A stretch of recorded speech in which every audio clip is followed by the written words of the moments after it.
Can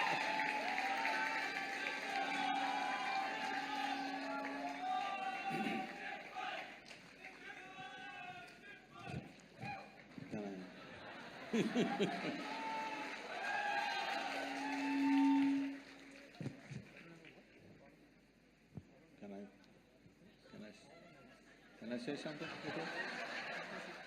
I know the two lawyers are consulting, but can I say something for a minute before… I have a beard, you know, speaks. Namaskaram and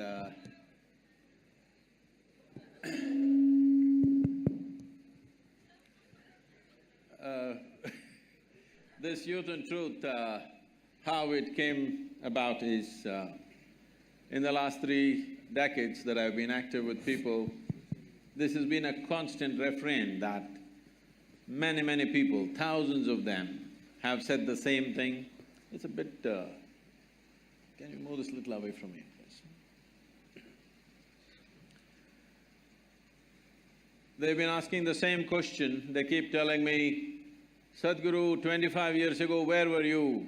When I was 20, why didn't you come? You come when I'm 60.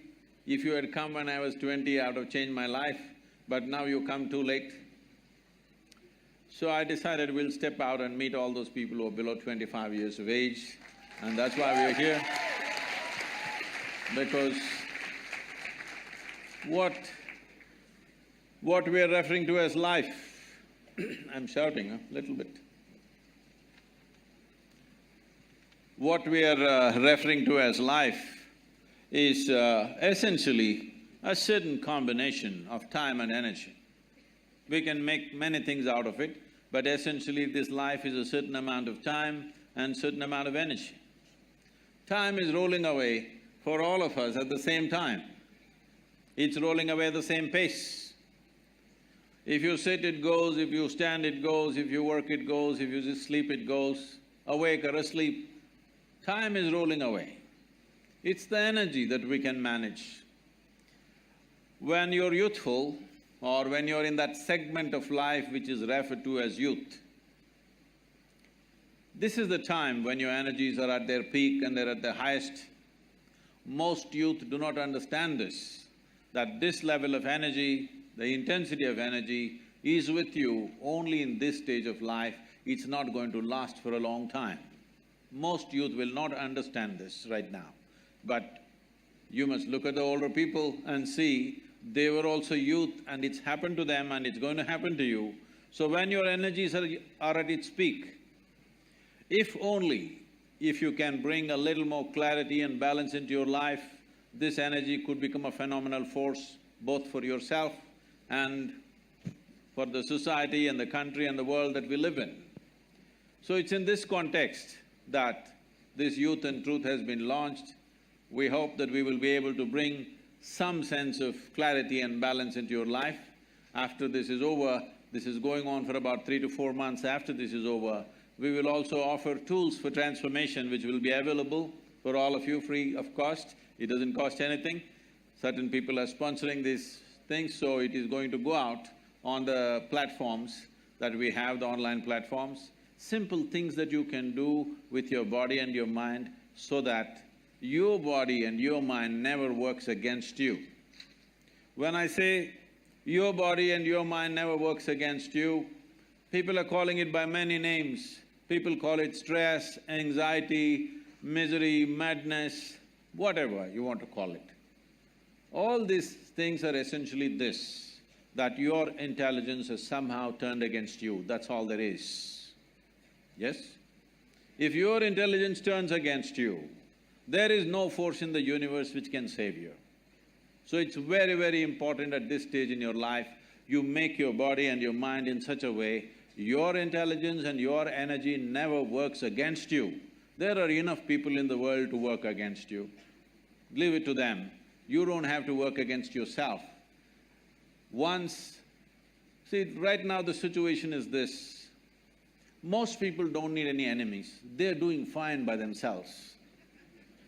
I don't want you to be one of them, please. I'm in the dock today, so Sadhguru, it's nice to have you here. I hope we have an interesting and insightful discussion with you. And thanks for the audience for coming in such large numbers. So as moderators, we have prepared about 12 questions, of which one is a social media question. A significant portion of these questions are contemporary issues debated across the nation and especially at Nalsar, so we've made sure that we ask them. The breakup would be about 1 hour would be the moderator discussion, and 40 minutes of 40 minutes we leave it to the audience to ask questions. One thing to point out here is that when all three of the moderators personally met Sadhguru about half an hour ago, he told us to be completely fearless in the kind of questions we can ask him with absolutely no restriction. So thanks for that, sir, and we'll make sure we do that. because a question can never be wrong. Only an answer can be wrong. So only I have a problem, you don't have, so… So some of these questions are contextual, so we'll make sure that we explain the context so even the audience understands where this discussion is going, and then we'll proceed with the question. Fine, so I think we'll start with the first one. So Sadhguru, shall we begin? Yes, sir. So I thought a good way to begin the conversation would be to pick up a question on first impressions. How did you foresee I will come in red today? Just a coincidence, I didn't foresee it. So I thought a good way to begin the conversation would be to pick up a question on first impressions. So I mean, both you and I would have heard the popular phrases, little knowledge is dangerous knowledge, and don't judge the book by its cover. So how do you weigh these expressions when we think of the concept of first impressions? As I understand it, first impressions are mental images that we create when we see someone or hear someone and the first interaction that we have with that person. So, and it's also possible that our first impressions are wrong. So are first impressions something which confuse your mind, or is it something which gives you initial clarity? So, and why is it that, I mean, how do we control our mind from racing That's a to these long conclusions? question. Okay. You have heard of the term love at first sight? So these things this is a English expression. These things used to happen when the genders had not met, they were secluded largely. So the first time a young girl with her parents in a carriage, she was going and you looked at her, she looked at you like this. It's been a long time since you saw a girl's face. Instantly, okay. But that doesn't happen anymore because they're always around you, you take your time, which is a good thing. So, I don't think you should make any impression of anything or anybody just by simply looking at it once, unless you have become such a mystic that if you see, you just know, okay? Why I'm saying this is, see, I spend a whole lot of my time and life just paying attention to things. Because when I was very young, I realized, when I was just 4.5 years of age, I realized I don't know anything. Because I don't know anything, I started paying attention to everything, smallest things.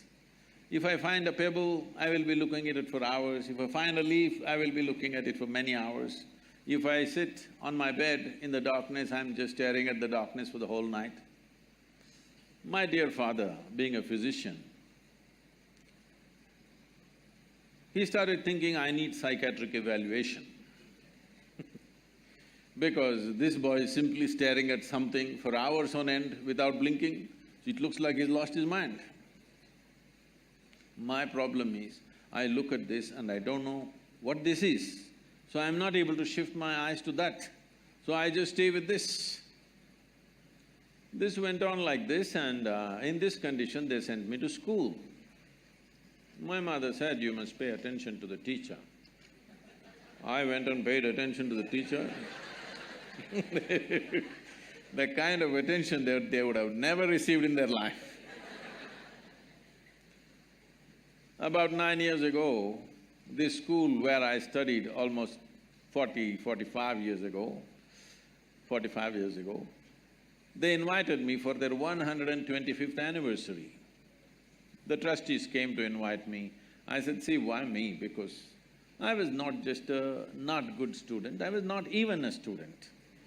I only went to school when it was a must. Most of the time nobody noticed me and I just vanished somewhere. So I said, why me? I'm not a good example for your students. They said, our school has produced union ministers, our school has produced cricketing stars, film stars, you are the only mystic, you must come. I said, okay, and I went there. I stood up to speak in the quadrangle, I just looked around, the same oppressive buildings. You have a fantastic, a campus. It's a fortune because it's not just about education, it's about living in a certain atmosphere is a very important thing for learning. So, these are city schools which are like that. Then I looked at this classroom and I suddenly remembered, I was just 12 years of age. One afternoon, the teacher is trying to get some response from me. Those days I'm made like this, for many days I won't utter a single word. When you don't know anything, what to say? I'm still trying to drink up the world, nothing to say. So this man is asking question, I'm just looking at him. After some time, I don't even hear what he's saying. If I look at him, I know his past, present and future. I can tell him everything about his life, but I don't know what the hell he's talking. Because I never listen to anybody, I just look at them. So, if you're able to look at people like that, then it's okay. Otherwise, definitely looking at the appearance of a person if you're making judgment, or appearance of a situation if you're making a judgment, especially you're going to be lawyers, by looking at what people are saying, if you make a judgment, they will be telling all kinds of stories to you. So you never make any impression, you need to delve into certain things. So whether it's individual people or situations, aspects of life or decisions we need to make, it's best that we get the maximum input out of whatever we are looking at, because otherwise we will go on regretting what we have done. People who spend time in regret, they won't do much in life because it consumes so much energy. A related question, there's sometimes we have these certain instincts in us that direct us to do certain things, popularly known as gut feelings. So, do you think the youth must act on these gut feelings or should we reject it? What is your take on gut feelings and instincts? There is something called as gut feeling and there is also something called as being shit scared, you know. So when people don't know which way to go, some things move in their gut. Don't understand always that as some kind of an intuition or some kind of an insight into life. Most people feel their guts only when you say he has guts, means what? His guts didn't move. So, fear is considered gut feeling by a whole lot of people, don't go by that. But there is a certain… in the yogic culture, today modern science is also recognizing this, in the yogic culture, we identify a certain dimension of intelligence in the stomach. A certain dimension of intelligence means, if we have to… this is what I'm going to say is very simplistic. If you find loopholes, you ask question, otherwise I will pass, okay? If you ask questions, I will cover those loopholes, but because I'm saying it in such a brief manner, there will be loopholes. See, you eat a piece of bread, within a few hours, it gets transformed into a human being, isn't it so? Is it a tremendous amount of intelligence? Hello? If I can take a piece of bread in my hand and make this into a human being, who do you think I am? Hello? Creator himself, isn't it? Must be God. If I can take a piece of bread and make it into a human being, this is it. This you're doing in your stomach. Obviously, there is a certain dimension of intelligence. It is not in the form of thought, but it's a different it's not intellect, but it's an intelligence. Is there a way to access that intelligence? Yes. Even if a drop of that intelligence enters your life, you will do things magically, not miserably. If you do things only with your logic, everything becomes quite miserable because you will have to go through logical steps for everything. You will not know anything just by looking at it. So, it is important to develop that dimension of intelligence, but as I said, whenever there is confusion and fear, people will feel a pit in the stomach. That should not be understood as the gut, intelligence of the gut. So Sadhguru, the next two, three questions revolve around this. Yeah, as a lawyer, you shouldn't warn me, what is the next question? You must shoot. So the broad theme of the next two, three questions revolves around the concept of nationalism, of allegiance to the country. So my question basically concerns your response to Gautam Gambhir's question, wherein Gautam Gambhir was of the opinion that people should be compelled to stand up for the national anthem, and he was surprised as to how this was even a topic of debate. As I understand, you agreed with him, with the only qualifier being that if somebody is disabled, he should not be forced.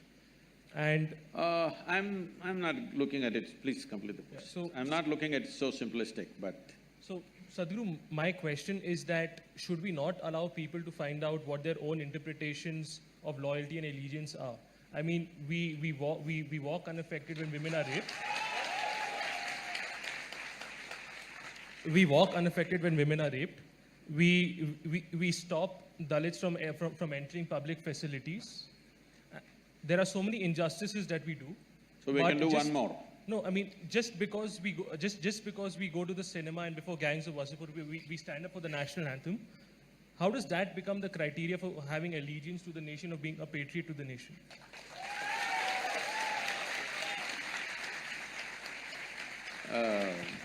Looks like it's a very popular question. See, let's look at it this way. A nation, when we say a nation, all nations on the planet are not in the same state of development, evolution, and social and other realities are not in the same state. Looking at India as a nation, we are trying to make this a nation.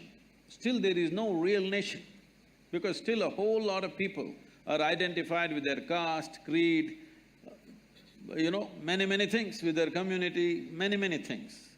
Because we are yet to make a nation out of it. We should have done it early on after 1947, but we did not do that work properly. As you said, discrimination is there based on your caste. That means we've not made a nation yet. You are a separate nation, I am separate nation, isn't it? Just because of your birth.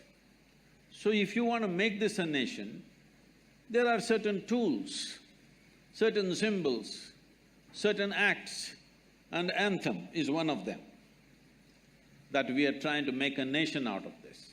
And we are a nation where 500 million people have not eaten properly. Largest number of malnourished people on the planet, unfortunately, in our country. Nearly 60% of rural population in India, their skeletal system has not grown to full size, they are all like this, compressed. Decipated life, underdeveloped life we are generating. But we have debates about whether we should stand up or sit down when the anthem happens, all right? Simply because we've lost our humanity. I'll come to this. And we have issues with our sovereignty. Somebody is always trying to gobble part of what you call as India. That itself is not settled. We don't know where our borders are. Yes? And you and me are sitting here today comfortably talking about many things simply because there are men who are standing there, who are willing to die for this nation.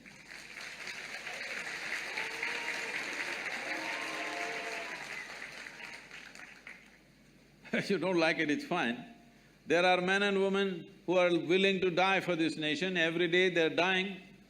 You may be seeing it as statistic, but unfortunately, they have wives, they have children, they have families.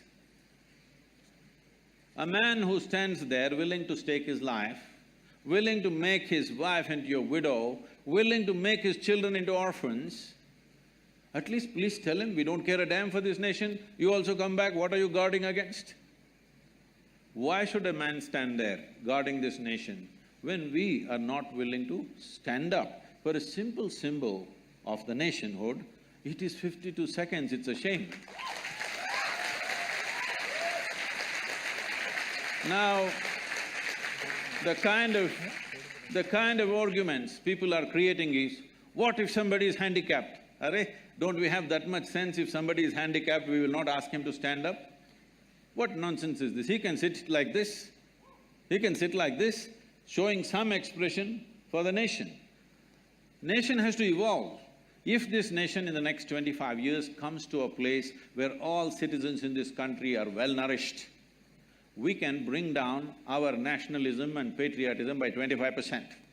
If in another 15, 20 years or 25 years, if everybody is well-employed, well-to-do, nation is bursting with prosperity, then you can bring it down to 50%. Someday, if you come to such an egalitarian situation where there is no caste, no creed, no discrimination, gender, caste, creed doesn't matter, we are all just boom. If you come to that stage, we can talk about dissolving the nation and making nation into a global possibility. But without understanding the realities, when your sovereignty is not fixed, when you don't know where the hell your border is of this nation, and half the people have not eaten properly, you are talking about in one hand popcorn, one hand Coca-Cola, and you can't stand up. No, this is not okay. This is not okay. This is not a question of nationalism, this is a question of your humanity. So…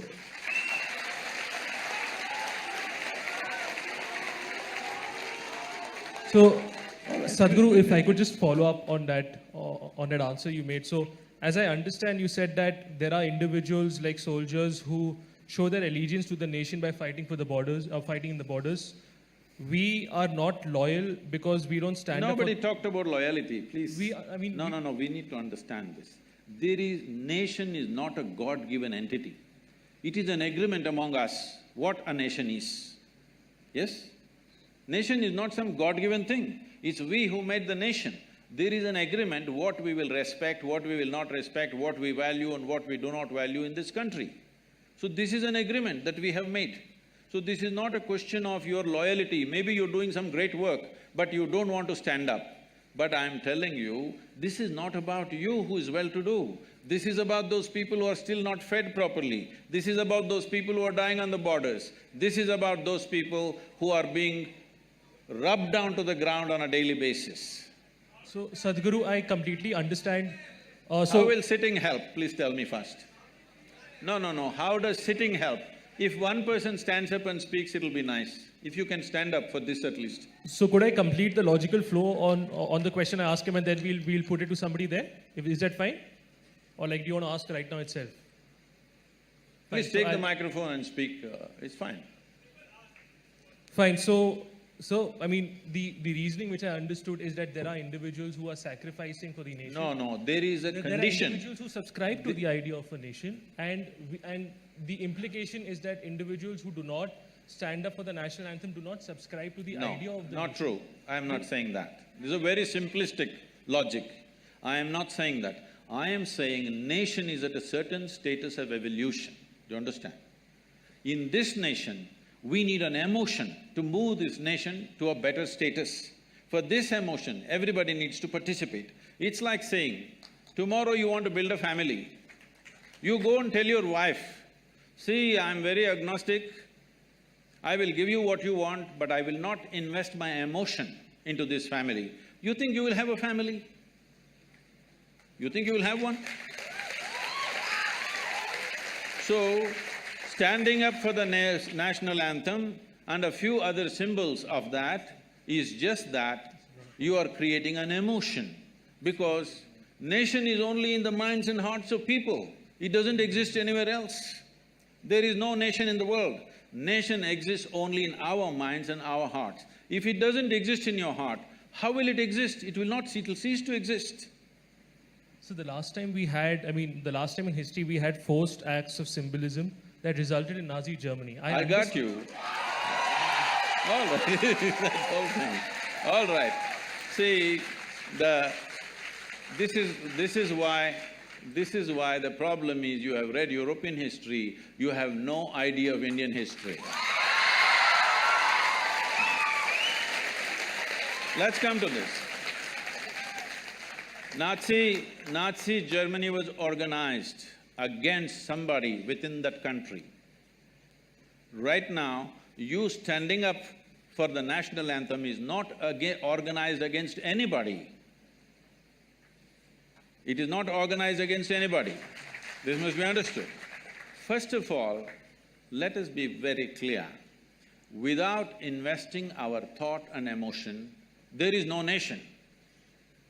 Right now in this country, a whole lot of people, if you go into rural India, a whole lot of people don't know what is India.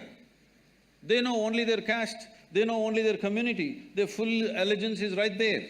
You have to build this nation in people's minds and hearts.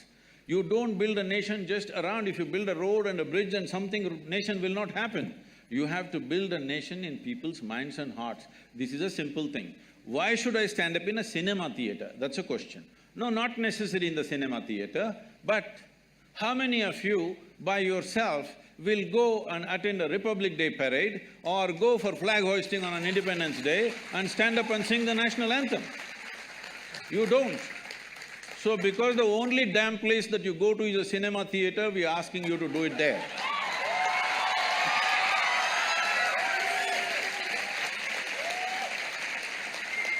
Fine. So we'll proceed from that discussion as to my ideas of nation and whether I should be standing up and whether how that subscribes to. Okay, how else will you express your love for the nation? So if I could just make another point there, is that 2 points here. First, take the example of say the victims of the 1984 riots, or take the example of the Bhopal gas victims, right?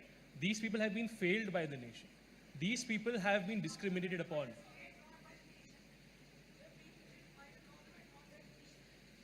So, after 1984, how many governments did we have? We had multiple governments. No. So, tell me one government after 1984, See, one second, hello. It's not just in 1984 or post-94 we have failed. We have continuously failed a whole lot of people for 70 years.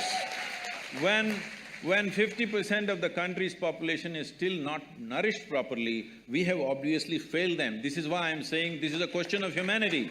This is not a question of nationality. The only way, the largest… Here. No, nothing. Yeah. The largest number of people, the maximum number of humanity that you can address right now in the current reality of the world is called a nation. If you want to address people in smaller communities, you must break it into smaller groups. Or when the populations or the nations become mature enough, like it's happened in Europe, they've made an union. The same people fought each other in the World War II, but within 60 years' time, they have formed an union. There is a certain maturity there.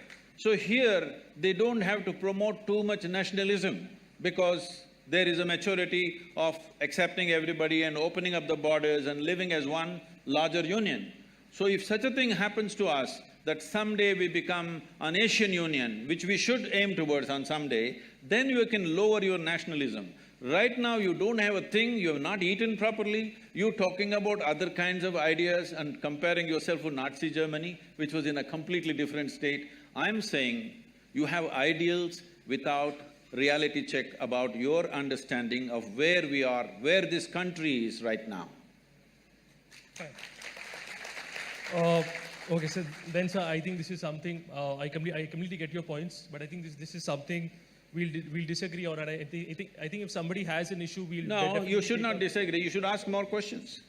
Fine. So I thought we had limited time. See, but it is like this. Yeah. It is like this. Right now, you are in that state of mind that I am fixed on this. Unless you say what I want, I will not agree with you. This is not a debate.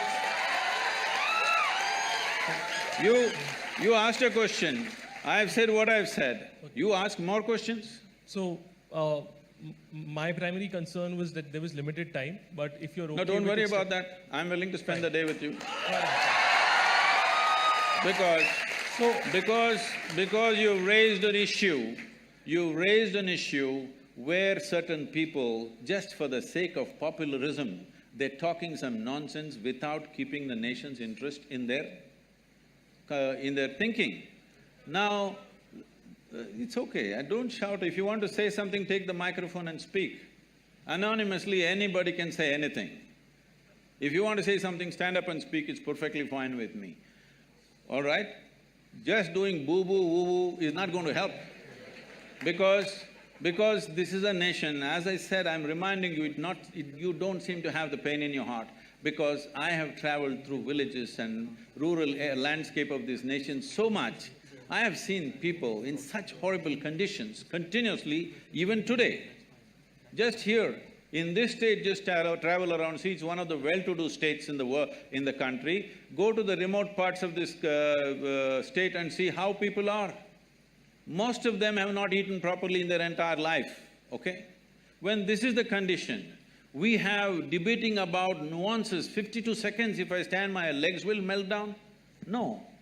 I'm saying this, can you create a nation without investing your emotion into the nation-making? Can you? So, could investing emotion also be by expressing healthy skepticism? Is healthy skepticism also not a factor that is taken into account while building the nation? You can stand up and be a skeptic. Be a stand-up skeptic. Why are you sit-down skeptics? Even comedians are standing up these days. But it's how I express myself to be Okay, how will you express, sir? I mean… See, how will you… Okay, do one thing, let us not sing the national anthem, let's not stand for it. Find some way where all Indians can express 1 minute of respect for this nation. Please find some way and tell me. So, sir, I completely agree with you, and that's where I come from. Like, I could be contributing to the nation not in terms of 1 minute, but in terms of ours. I could be protecting tribal rights. I could be going to courts and fighting for Dalits. I could be doing investigative journalism. Yes, sir. So… No, you did not listen to me. Please listen to me. What I am saying is, find one simple process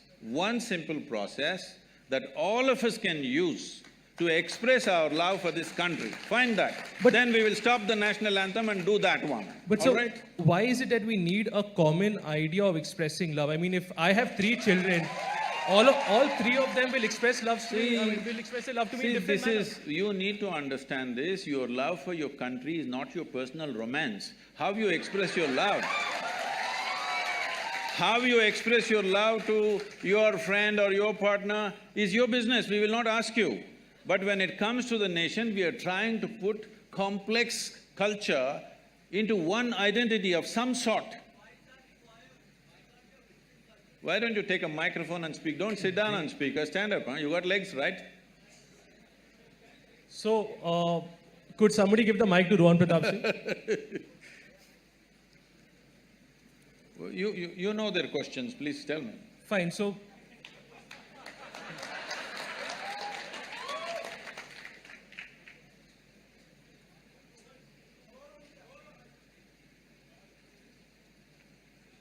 So, before the mic comes to him, because I think it will take some time. No, I would like you to stand up. Yeah. So our question was simple. If Can I sing the national anthem now that you're standing? Sorry? Can I sing the national anthem that you're standing right now? I think I can express my nationalism the way I choose to express it, because your country, which is extremely diverse. I do not question that. Yeah. I am not even questioning that. But I am saying, this is a country of 1.3 billion people. Each one of us, our own language, our own culture, our own castes and creeds and eating, dressing, everything is different. When it's like this, We need some common point which we all plug into and say, this is our thing. So this is the flag. I know flag is just a bloody cloth, we know that. But it's we, by investing our emotion, who make it sacred, isn't it? So to add on to Rohan's question, I mean, if the requirement… Sorry. The question is, do we not have If you faith can hold in the our… microphone. Yeah, sure.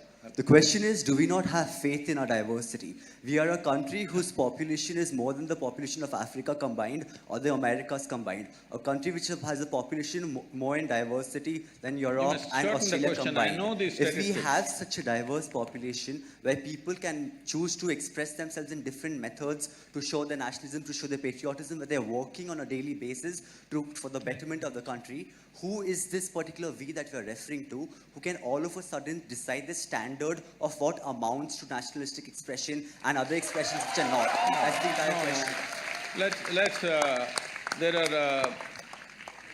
I know this is a certain kind of motivation which is there, it's fine. But this suddenly is a completely wrong word. In 1947, when the flag went up, the entire nation stood up. Entire nation stood up. Because at that time, we knew what it meant to be oppressed by somebody else. Now we've forgotten. That's all that's happened to us. So now, you do not understand, this country has 1,000 years of history of invasions and invasions. And in every possible way, we've been rubbished. Do you understand? And we have forgotten this, that just 60, 70 years ago, we had famines where people did not die in hundreds of thousands, they died in millions. We've forgotten that. We think… We are talking a language of America. You must understand, United States of America, in every sports event, major Super Bowl is happening. If the national anthem goes, everybody stands up, not just stand up, with their hand on their heart. So that nation is doing what it is doing. It is also a complete conundrum of cultures from variety. People have all come from outside in this generation.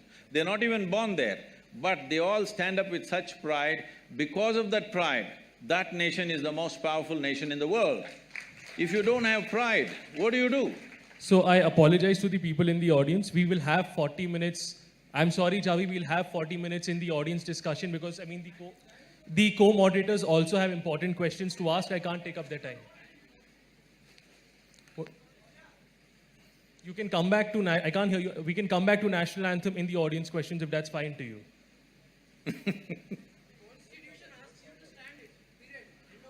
Constitution under Article 19(1)A gives me the freedom of expression and there are explicit Supreme Court decisions which say that I have the right to silence, to peaceful silence. So if I'm just sitting up and I have the right to be silent, that is constitutionally protected. So Constitution does not say this. The only law we have is the… Please sit down. Hello. The only law we have is… I mean, there's a separate law for that. Whoever, please, whatever kind of question you want to ask, take the microphone and ask the question. Don't just stand up and do whatever, okay, please? So, sir, if it's fine to you and if it's fine to everybody, can we please do it as a moderated discussion? I mean, if you're fine with that, because we have a lot of important questions, nuanced questions to ask. Yes. So, I'm sorry, I'll take the autocratic decision to move on. And if you guys can, please ask that in the audience questions. There's 40 minutes reserved for that. That's a very good thing. That's a very good thing. They're listening to your autocratic decision. They're not saying we'll express in our own way.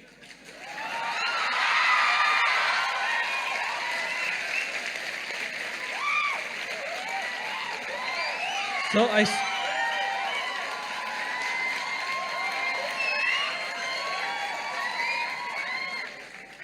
Sir, because we already have two opinions being discussed, two of yours and mine. All I'm saying is, if everybody does things in their own way, there's going to be chaos. That's all it is.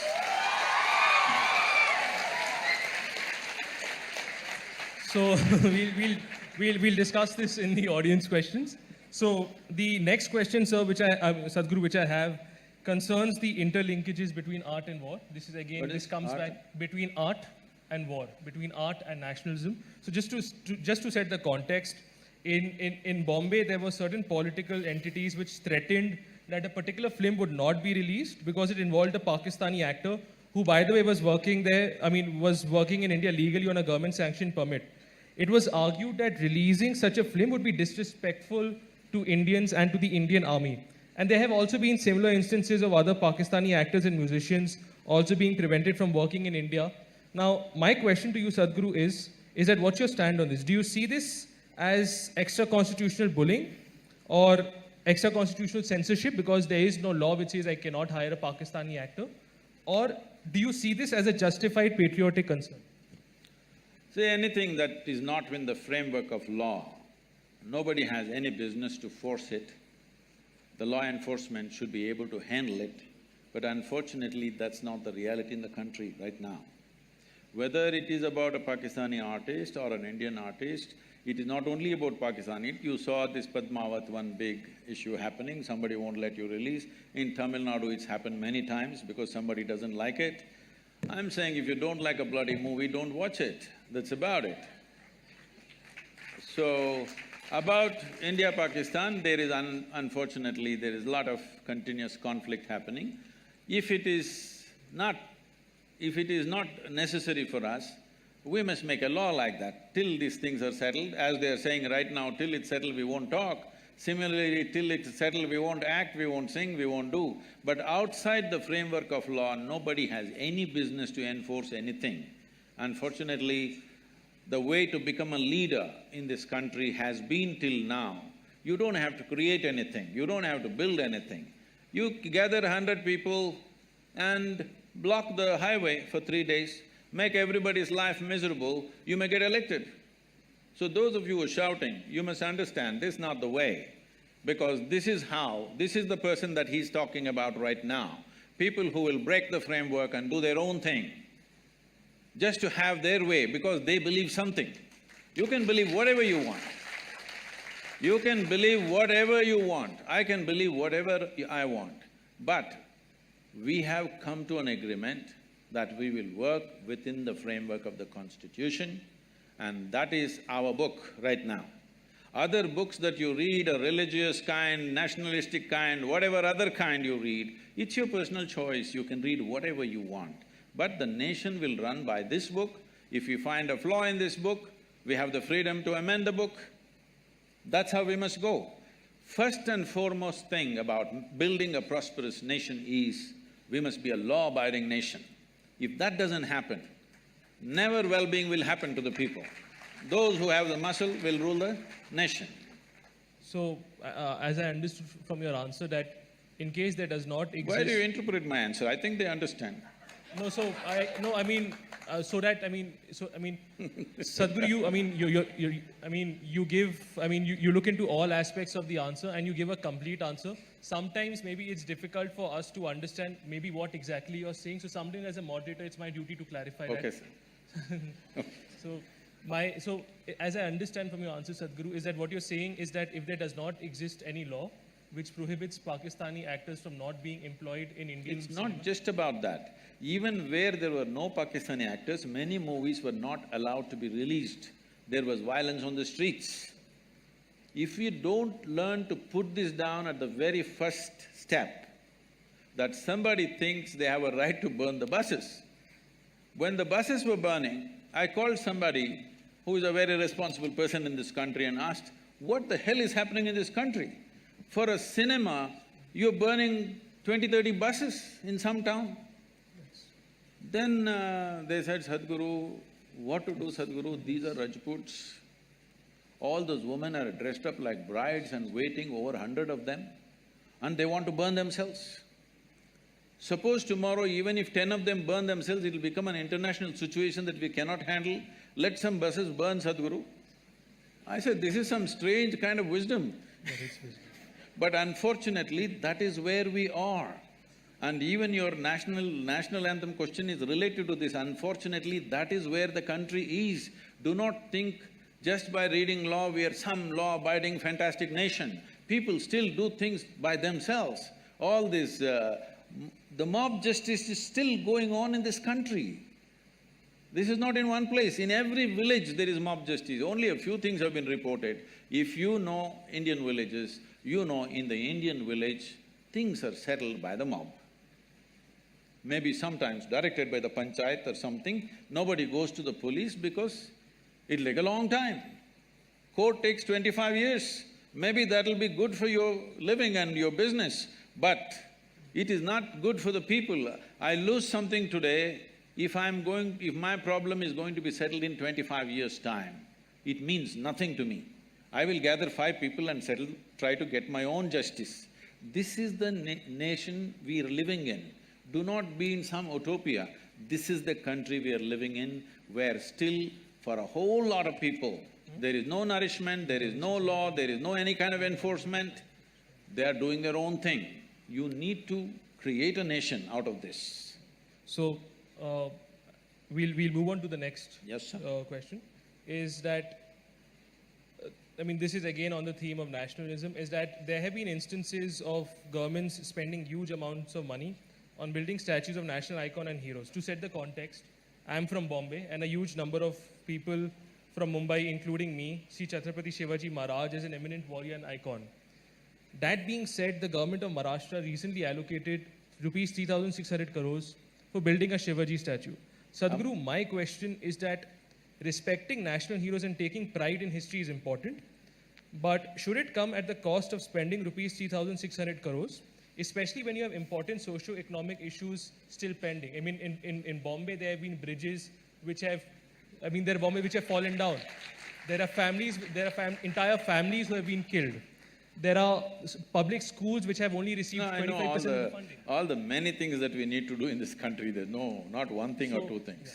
Yeah. There are so many things we need to do in this. At this time, is it necessary to build a statue? Well, it is not my personal choice to build a big statue, but at the same time, when I inquired about this, because it kind of bothered me also when I look at the number of how much it costs, then I was told this is going to be a technology center of an experience of India and Indian culture and variety of things.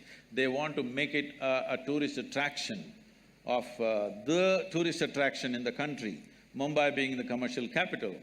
So they have some vision. I don't know how it'll pan out, because it's the government executing the vision, but they have a vision, and hopefully it'll turn out in such a way that it'll be a big tourism draw for Mumbai. Right now they feel Mumbai has commercial travelers but no tourists coming to India. Tourists coming to India avoid Mumbai for variety of reasons. They want to change that with this one project. Hopefully they do that. And Chhatrapati Shivaji is an inspiration for all the Marathis for everything. So they want to build his statue. I don't know how tall it is. How tall it is? So I don't think the main budget is for the statue, it is for the complex that they're building. They're saying it's going to be a tourist draw. If it is so… Fine. So, I understand that we don't have clarity as to the facts as to, whether they will be able to recoup the investment or not. But there were some people who just to let you know, and then you could also give your view on this. There were some people who did statistical studies on this. They said that Taj Mahal, which is the most popular monument in India, has 25 crores coming from it annually, 25-30. And this is 3,600 crores, which means that if you, even if you don't include the cost of maintenance, this will take 150 years just to recover. That is very simplistic economics. I don't know why… For anything illogical, a few people are always clapping, motivated in a certain way. Please, this is very illogical economics. This is not how that project is being planned, because from what little I know, I'm not an expert on this, let me admit that I don't know much about it, but it's not only about the statue. The statue is probably to pacify a certain groups of people so that they support that and they don't, start a protest against this tourism project. The project like this will not be like… See, Taj Mahal is one ticket entry. This is not going to be like that. This is going to be many things about Indian culture, and this is not going to raise… it is not like 25 rupee ticket, you pay and you enter and go. And anyway, these kind of projects, it is going to be economically viable because we've been working on the river projects with Maharashtra's finance minister. They're very, astute about money. So I'm sure they'll work out an economic module, I have no doubt about that. But beyond that, a tourism project, something that you're trying to draw people into the town, means they will stay in the hotels, they will eat, they will do many things, they'll spend money in the town. So there is… economics is in many places. So out of… just to see Taj Mahal, people to come to India, do you think just with a 50 rupee ticket they enter? For foreigners, I think it's 100 rupees or something. They enter and they go away? No, they will eat, they'll stay in a hotel, they'll buy things, Indian arts, crafts, everything sells. So it is very simplistic to look at this is gathering 25 crores, this will take 150 years. No, that's not the way to look at it. Fine. So we'll move on to the next question, but I'm sorry, I'm indulging myself here. Even if it is not 3,600 crores, even if you are going to recover it in the future, when you have children who are… when you have children who are dying of malnutrition, when you have schools which have only 25% public funding, wherein the rest of the 75% hasn't come, when you have this amount which is 7 times the amount which Maharashtra allocates I'll tell you, roads, this 3,600 crores is less than 3 months of alcohol consumption in Mumbai city. Why don't we abstain for 3 months and build the damn thing, huh? Whatever it is.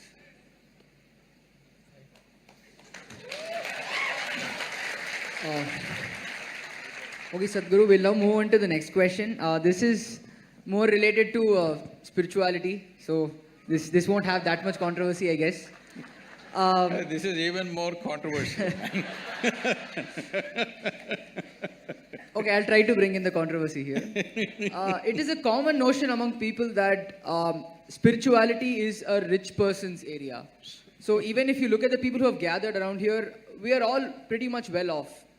And once we have earned for ourselves, we then find time to do yoga or meditation or look into our inner being.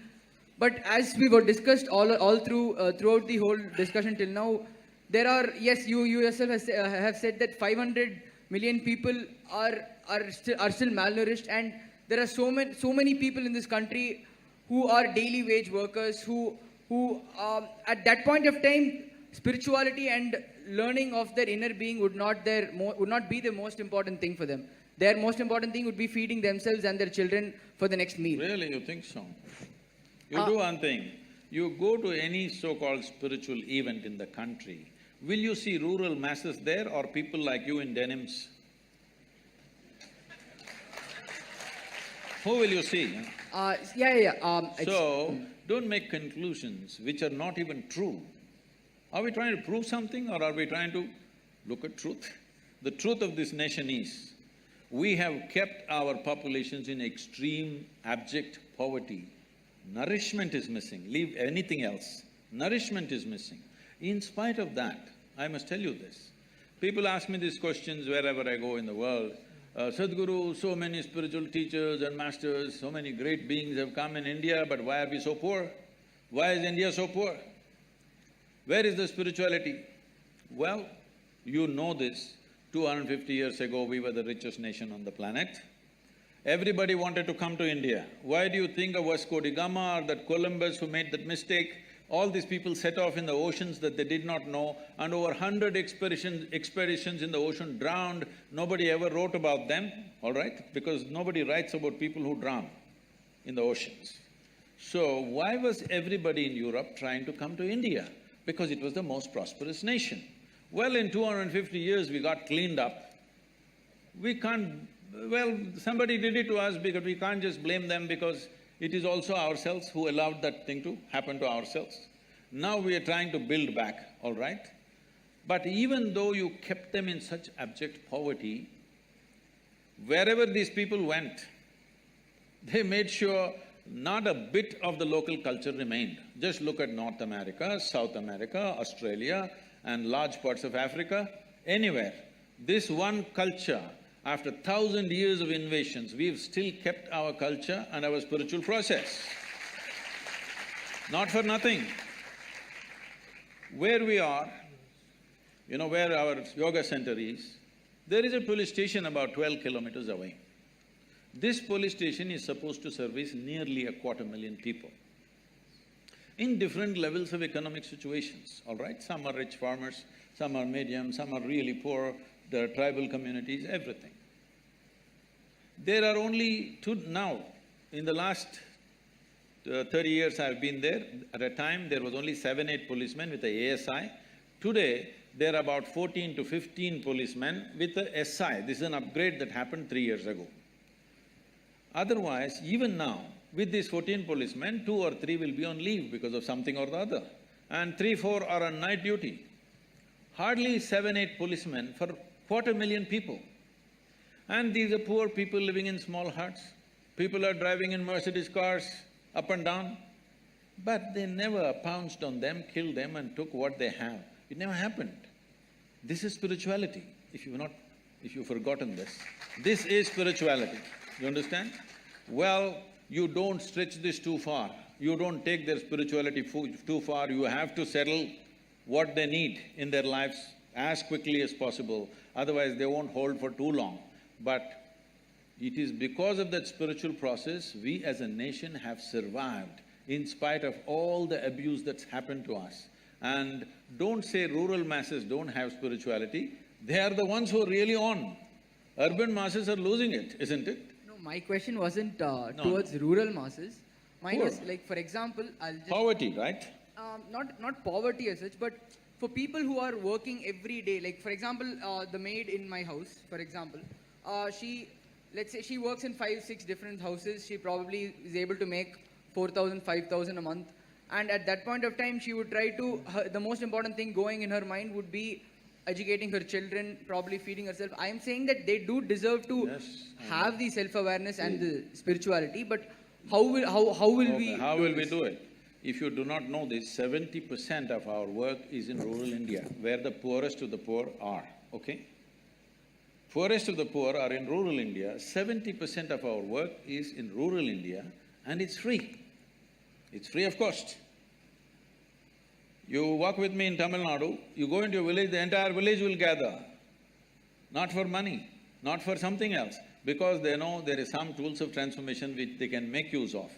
So in the city, there is money involved simply because you want it in an air-conditioned room. Air conditioning is on right now. Whether I pay or you pay or somebody else pays, somebody is paying for it, isn't it? If you don't understand this, you have no sense of economy. That's the biggest problem in the country. People have no sense of economy, so they're always asking for welfare schemes. Give me this, give me that. But whether I pay or you pay, somebody is paying, isn't it? If what is paid is not accounted for, it's not going to work. This is the reason why we are poor, because we are not conducting our economics properly.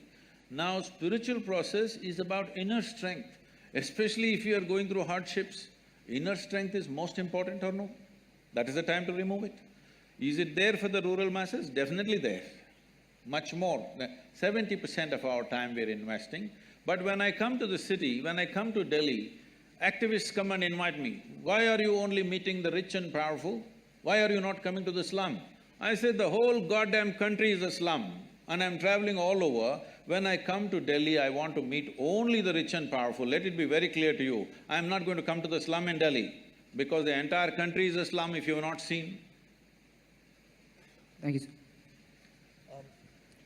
Sadhguru, many of my colleagues and I are soon going to begin our professional careers, so there may be occasions in the course of our career where we are confronted with certain moral dilemmas. For example, a situation where you're required to defend someone you know is guilty, or a situation where you have to prosecute someone you know is innocent. Now, the law says that every accused is entitled to an attorney and the right to a fair trial. Now, if I decide to defend this particular accused individual and I defend him successfully, then should I be pleased with the acquittal, or should I regret the fact that the victim has not received justice? So how do I reconcile this conflict between my conscience and my professional obligations? See, your profession is a constitutional obligation. You have no business to see what is right and wrong. Your business is just to interpret the constitution for the well-being of the citizen who comes to you. Crime he has committed maybe, but sometimes the crimes are so heinous, then the human question will come up, should I save this guy at all? So, This is not don't make this into a moral dilemma. This is a professional thing where you must decide, are you fulfilling your constitutional responsibility or no? This is not for you to take a moral stand. Okay, this guy has done something that I don't like, so let him hang. This is not for you to decide. Your business is just to interpret the law so that everybody gets a fair this thing. This once happened. Can I tell you a joke? You're a very serious lawyer, you are. This happened. Shankaran Pillai was accused of murder. Accused of murder. So he went on pleading not guilty, not guilty, not guilty. After 4 years, when the case was nearly coming to a close, suddenly he said, okay, I will plead guilty. So the judge asked, all these 4 years, whatever we said, you went on saying not guilty, now you are saying guilty, what is this? He said, at that time, I had not heard the evidence. So, when somebody commits a crime, of course he tries to save his skin, all right? And when somebody commits a crime, it's not for everybody to take a call. Right now it's happening on the social media and even in the television channels. Okay, hang him, castrate him, do this, do that. If you go by this, then lynching is what you will do in the end. Why go to the court? Let's lynch them when we see they've done something wrong. Because when something really terrible happens in front of you, or you come to know it's happened, it's not just robbery, some terrible things are being done, all right? When really terrible things happen, the crowd will want to lynch that guy. Even regular people, responsible people in the country are uttering these words, I would like to be the hangman for this guy.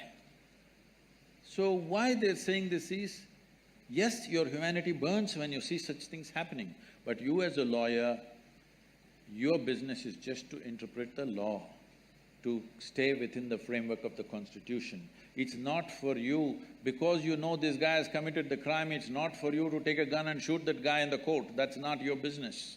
That should happen through due process.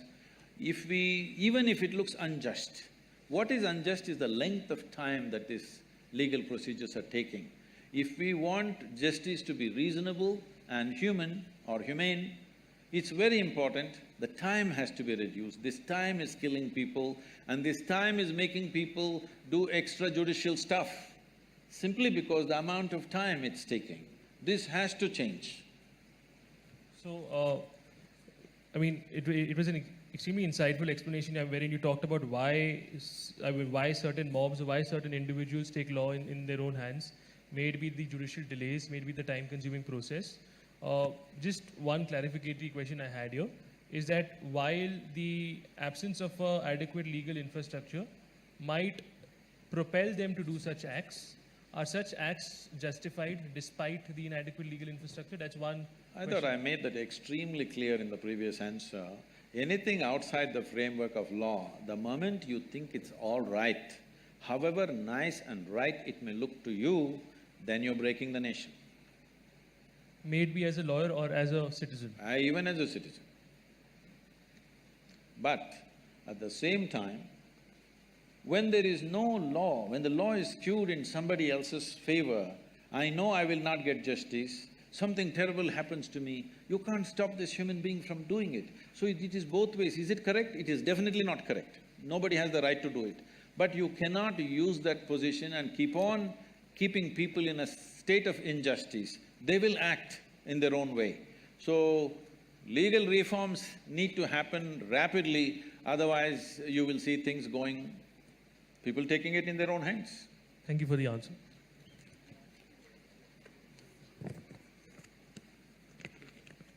So, sir, you had quoted earlier that in one of your previous videos that the curse of a Shudra has no power. The curse of a Vaishya… What? Yes, sir. No. It was in a video. No. Sir.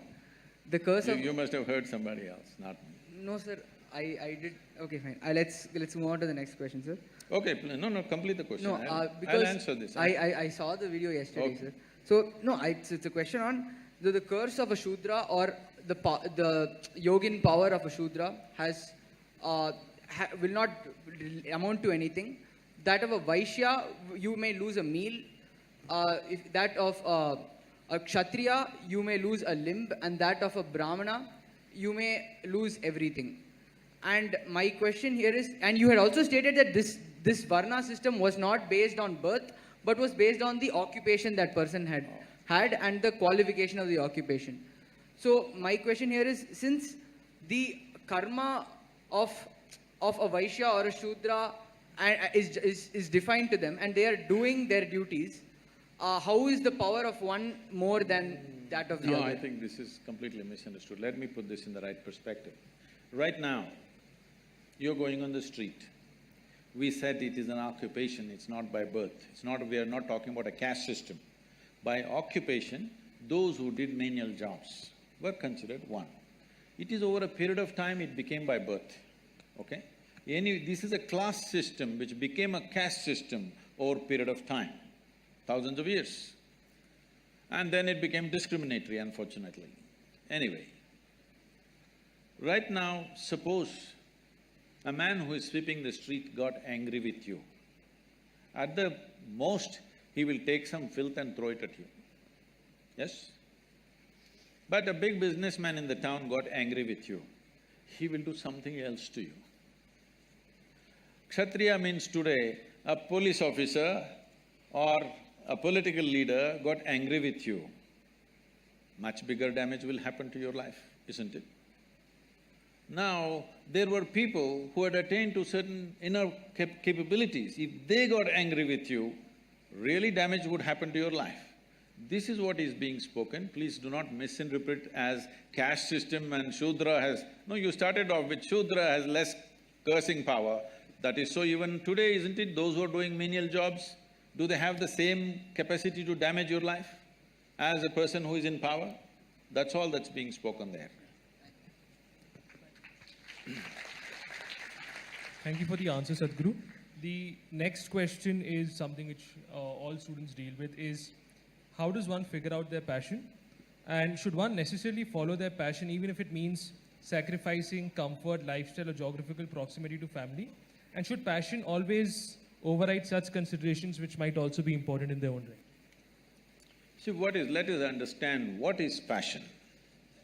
Passion is just a certain thought in your mind to which you invest certain emotion. That's your passion, right? You can be passionate about a certain activity, you can be passionate about a certain person, you can be passionate about a certain thing. How did this happen? It's a thought in which you invested a certain amount of emotion.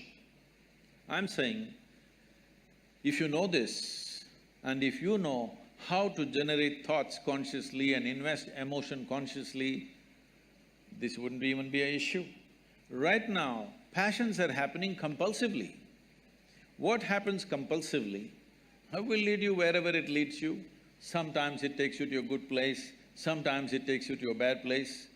But if it means so much to you, it means so much to you means it is just that you have invested so much emotion in it. That's all it is. Because you've invested so much emotion in it, you may not be able to look at it logically once again. You have lost your fundamental discretion simply because you've invested so much emotion in it. I don't think that's a way to build one's life. One must build their life consciously, but most people don't understand what is building life consciously.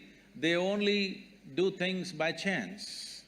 This is why those who are successful are stressed, those who have failed are frustrated, both are suffering.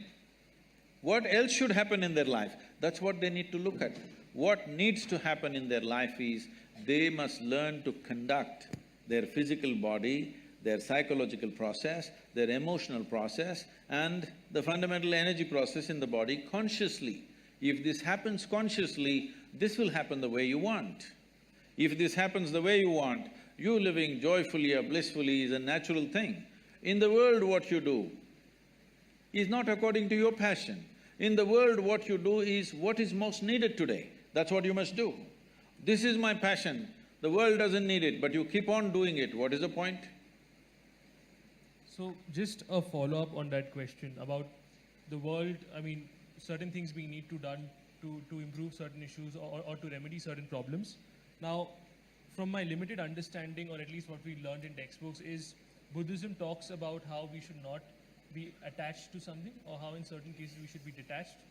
I mean, it talks about how suffering, one of the reasons behind suffering is attachment.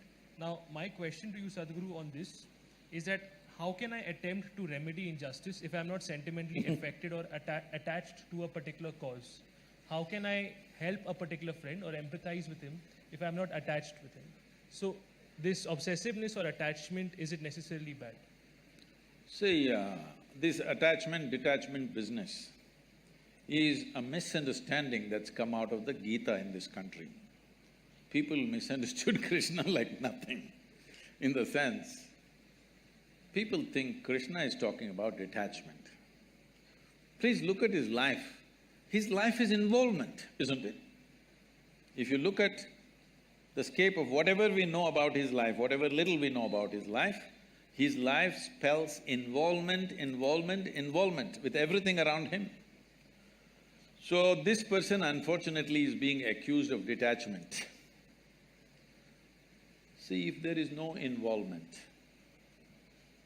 there is no life.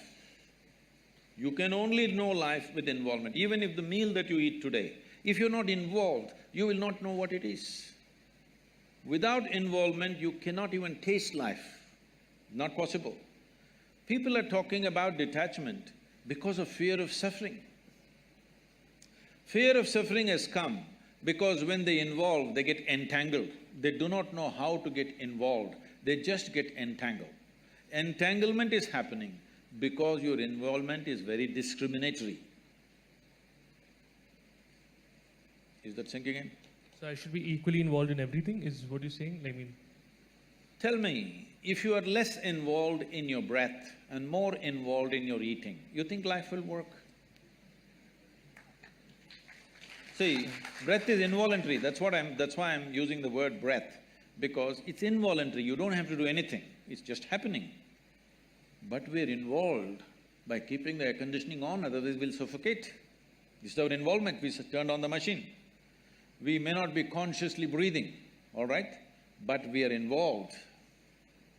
Without involvement in every aspect of life, you will get skewed. And that is when psychologically you get messed up so much that in many ways mind gets deranged. Seeing this, somebody said, you're too attached, you must be detached. No, detachment will not work either. Can you be detached and do something well? Can you do something well being detached about it? No, you need absolute involvement. If you have an indiscriminate sense of involvement, you will see there is no entanglement in your involvement. If you discriminate, you will get entangled. The problem is of discrimination, not of involvement. Right. So, thank you for the answer. Sadhguru, in one of your uploads on YouTube, you speak of an experience where you've consumed the cobra venom, and you describe this experience as something where one part of yourself felt like you were in a state of slumber, while the other part of you felt like you were in a higher level of brightness. So, how do you perceive the use of other natural intoxicants such as weed or bhang, which take you to the same level of higher consciousness, but the only difference lies in the means which are adopted in reaching that higher level of consciousness?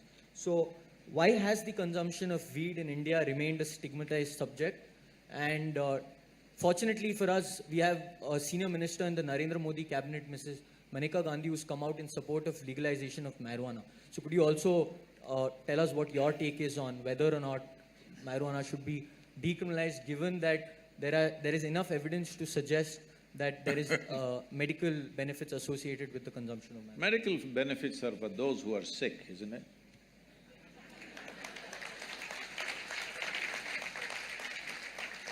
We talk about medical benefits when people get sick, not when they're healthy, all right? So,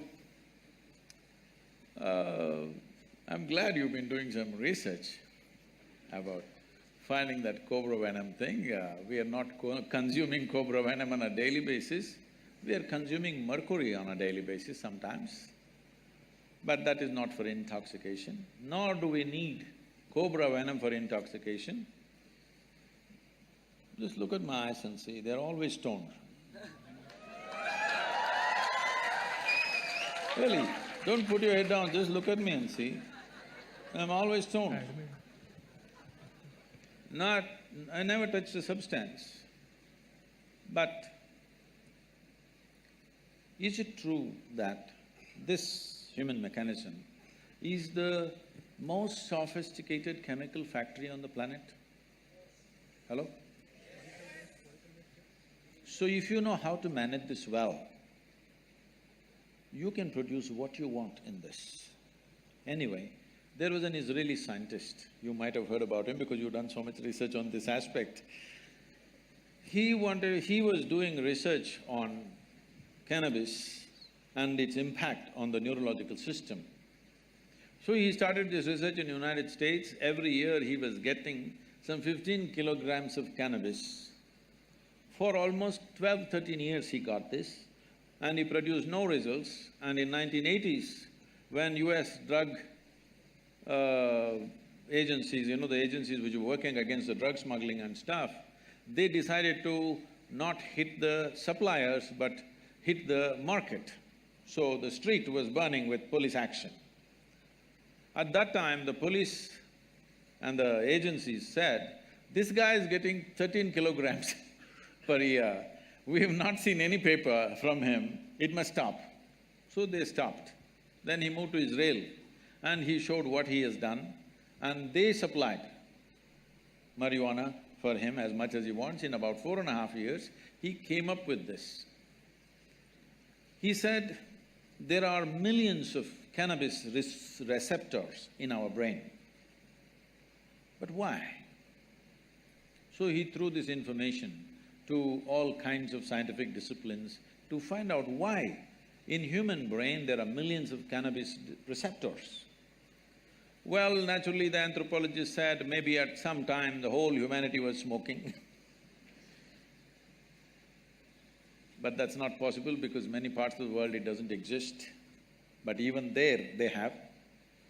After many things, many funny things happened around the world in this context, then the neurologists came up with this and said, the brain is expecting that you will produce cannabis within the system. It's not expecting you to smoke.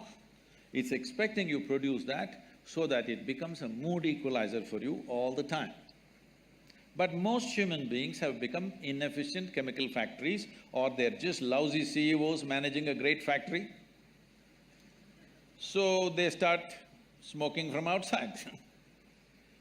It's not a moral issue. It's not a moral issue for me. But the thing is, there is substantial studies which are being put down by those few activists who want to promote it. There is substantial studies to show that your decision-making, your certain dimensions of your brain, particularly about decision-making, are sufficiently suppressed. If you smoke marijuana for 30 days, this will last for 4 to 5 years. Your decision-making is clearly affected. With that kind of mind, with that kind of a brain, if you enter the court and I'm putting my life in your hands, I don't want a cannabis-smoking lawyer for me. I don't want a cannabis-smoking surgeon to work upon me. If he's just smoking on the street corner, not doing anything to anybody, it's his problem. But definitely I don't want my surgeon to be on marijuana and do surgery on me. Yes or no? Do you want? Nor do I want other drivers, because I drive at a certain speed, I don't want other drivers who are smoked out driving with me. I don't want. Nor do I want my driver ever, if at all if I sit in the back seat, to have smoked and then driving.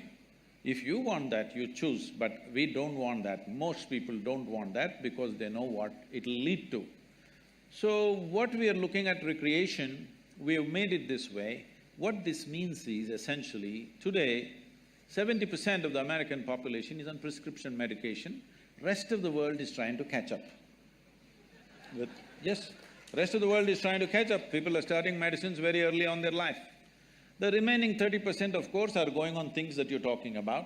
Why just stop with cannabis? Why don't we do some cocaine? Because it really fires us up, you know? It's okay, man. It's all right with me. I told you, it's not a moral issue for me. It's a question of whether it'll enhance your life or suppress your life. Whether it'll allow you to live your life full on, or will it make you a smaller life than the way you are, or what you're capable of. Nothing less than what you can do must happen in this life, isn't it? For whatever reason. Either because of your attitudes, or your stress, or your drug, or for whatever reason, you should not become a human being less than what you could be. You must maximize this life, because all you have in this life is how intense and profound is your experience of life, that's all there is. And half the time if you're dazed out, you will miss that possibility. But if you come to me, I can teach you a way. Simply you can sit here and be stoned out. No… Really. Not just me, I do this to any number of people, thousands of people, they just sit there and boom. Every day in the morning I can show you millions of people who close their eyes, tears of ecstasy dripping, because there is a way. There is a way to activate this system, because there's no more complex chemistry on the planet than this one. Yes or no? Do you agree with me? When everything is here, it's best to learn to use this. If you invest some time early on in your life, very effortlessly you can get here. Instead of that, if you take external inputs, we know all the negative impacts of that. So, sir, when someone has wronged us or has abused us in some way, we either have feelings of hostility and resentment… Oh, we must file a suit. No, in a minor sense, if they abuse us or if they wrong us, we sometimes have feelings of resentment and hostility against them. And sometimes we might tend to forgive them and let it go. So my question here is, where must we draw a line to hold the wrongdoer responsible for what he does? And when should we know to forgive him, and when should we know to let it go? So this is the question. See, this is not about the other person. The choice for you is this. If you are given a choice, right now, for all of you, if you are given a choice that you can either live joyfully, blissfully, or miserably, or in anger, or in stress, or in resentment, what is your natural choice? You must choose, I'm going to bless you right now. What is your natural choice? Joyfully, isn't it? Because every human being is looking for highest level of pleasantness for himself or herself. You can call it joy, you can call it bliss, these are just words. Essentially, we want highest level of pleasantness for ourselves. If your body becomes pleasant, we call this health. If it becomes very pleasant, we call this pleasure. If your mind becomes pleasant, we call this peace. If it becomes very pleasant, we call this joy. If your emotions become pleasant, we call this love. If it becomes very pleasant, we call it compassion. If your very life energies become pleasant, we call this bliss. If it becomes very pleasant, we call it ecstasy. If your surroundings become pleasant, we call this success. Only to make your surroundings pleasant, you need the cooperation of all these people. Because in creating an external situation, there are many forces involved. Not all of them you even know. You understand? You want to create a wonderful situation for yourself, you don't even know how many forces are working in that area. If you harness a few forces, if they cooperate, things will happen. If they don't cooperate, it won't happen. But for the pleasantness of the body, pleasantness of the mind, pleasantness of your emotion and energy, it's 100% you. Yes or no? Is that yes or no? No, no, because in some cultures this is yes, in some cultures this is, you know. Yes, right? Yes. Surroundings creating situations in the surroundings, you need cooperation from the people, otherwise it won't happen. So only for success, you need cooperation. To keep yourself pleasant, it's 100% yours. So right now, you know well that you want to be peaceful, but somebody else is doing something. What are they doing? They know what they know best. They're abusing you. Why are they doing it? Because that's all they know. Yes or no? That is how they know their life. That's why they're doing it. If you become resentful and you think something will happen to them, see, these are things. Anger, resentment, hatred, these are all poisons that you drink and you expect somebody else to die. No, life doesn't work like that. You drink poison, you die. It's a very fair life. If you drink poison, you die. Very fair, isn't it so? I drink poison and you die, is it fair? So, people who are in anger, resentment, hatred, this is their thing. They are drinking poison. When I say poison, I am not saying in a moral sense. There is substantial medical evidence right now that we can show you with a blood test that 5 minutes before you take your blood test right now, 5 minutes you may remain in extreme anger and take your blood test, you will see you're chemically poisoned actually. So you're literally poisoning yourself, thinking it's going to hurt them. No, it's only going to hurt you. So it doesn't make sense to me, that's all. It's not a morality, whether you should get angry or not get angry. It's up to you if you want to make a mess out of yourself. So this is a question we were sent, and the context of this question, as I understand, is that previously our understanding of gurus or mystics were individuals who meditated and were in penance in forests, who were not attached who were not attached or concerned with businesses. So a question we were sent is that now we see a lot of mystic individuals who have huge foundations, who have companies, some of whom who have gone into production of foods and soaps. So the question here is that, is this… Toothpaste. Toothpaste That's the most too? popular. So the question here is that, is this a healthy trend that you have individuals who you otherwise identified as individuals devoid of material pleasures or away from material pleasures or away from businesses are now actually turning to them? Well, you have not yet managed a business. Managing a business is definitely not a pleasure. But I know who is in the focus right now. See, I had some kind of a conference in Chennai, and somebody came to pick me up, and the driver was driving. He's a regular driver. He goes behind what is in front of him, and it's getting late. I have a reputation to keep that in these 37 years I have not been late to a single event in my life. Though in one day I may have 3, 4, 5 events, still I have not been late to one. So I want to get there, this guy is going at his own pace in the traffic. So I said, you get out. And I took the wheel and I did some forced driving. That was in Tamil Nadu, the Andhra Pradesh police cannot do anything about it. So I did some forced driving and just made it in time. The security gate at the hotel, these days they're stopping you, opening your bonnet, checking your engine and your boot, but nobody knows what they're looking for. After that Mumbai event, unfortunately, everybody has to go through this. So the car in front of me went and the gate opened, I just went through and they were screaming. I came into the portico, stopped, left the car there and ran into the conference. There was some journalist standing there.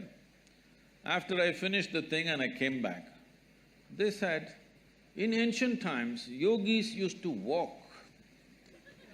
You drive your own car, what kind of a yogi are you? Then I said, you idiot, in ancient times everybody was walking, not just the yogis. So mystics keep with the times. Huh? So mystics keep with the times. Oh, they were always contemporary. The problem is most people's idea of a mystic is the Sivakasi calendar. where one man is sitting under the tree with a constipated look on his face. That is a calendar art, that is not a mysticism, all right? The mystics of the day, well, look at anybody.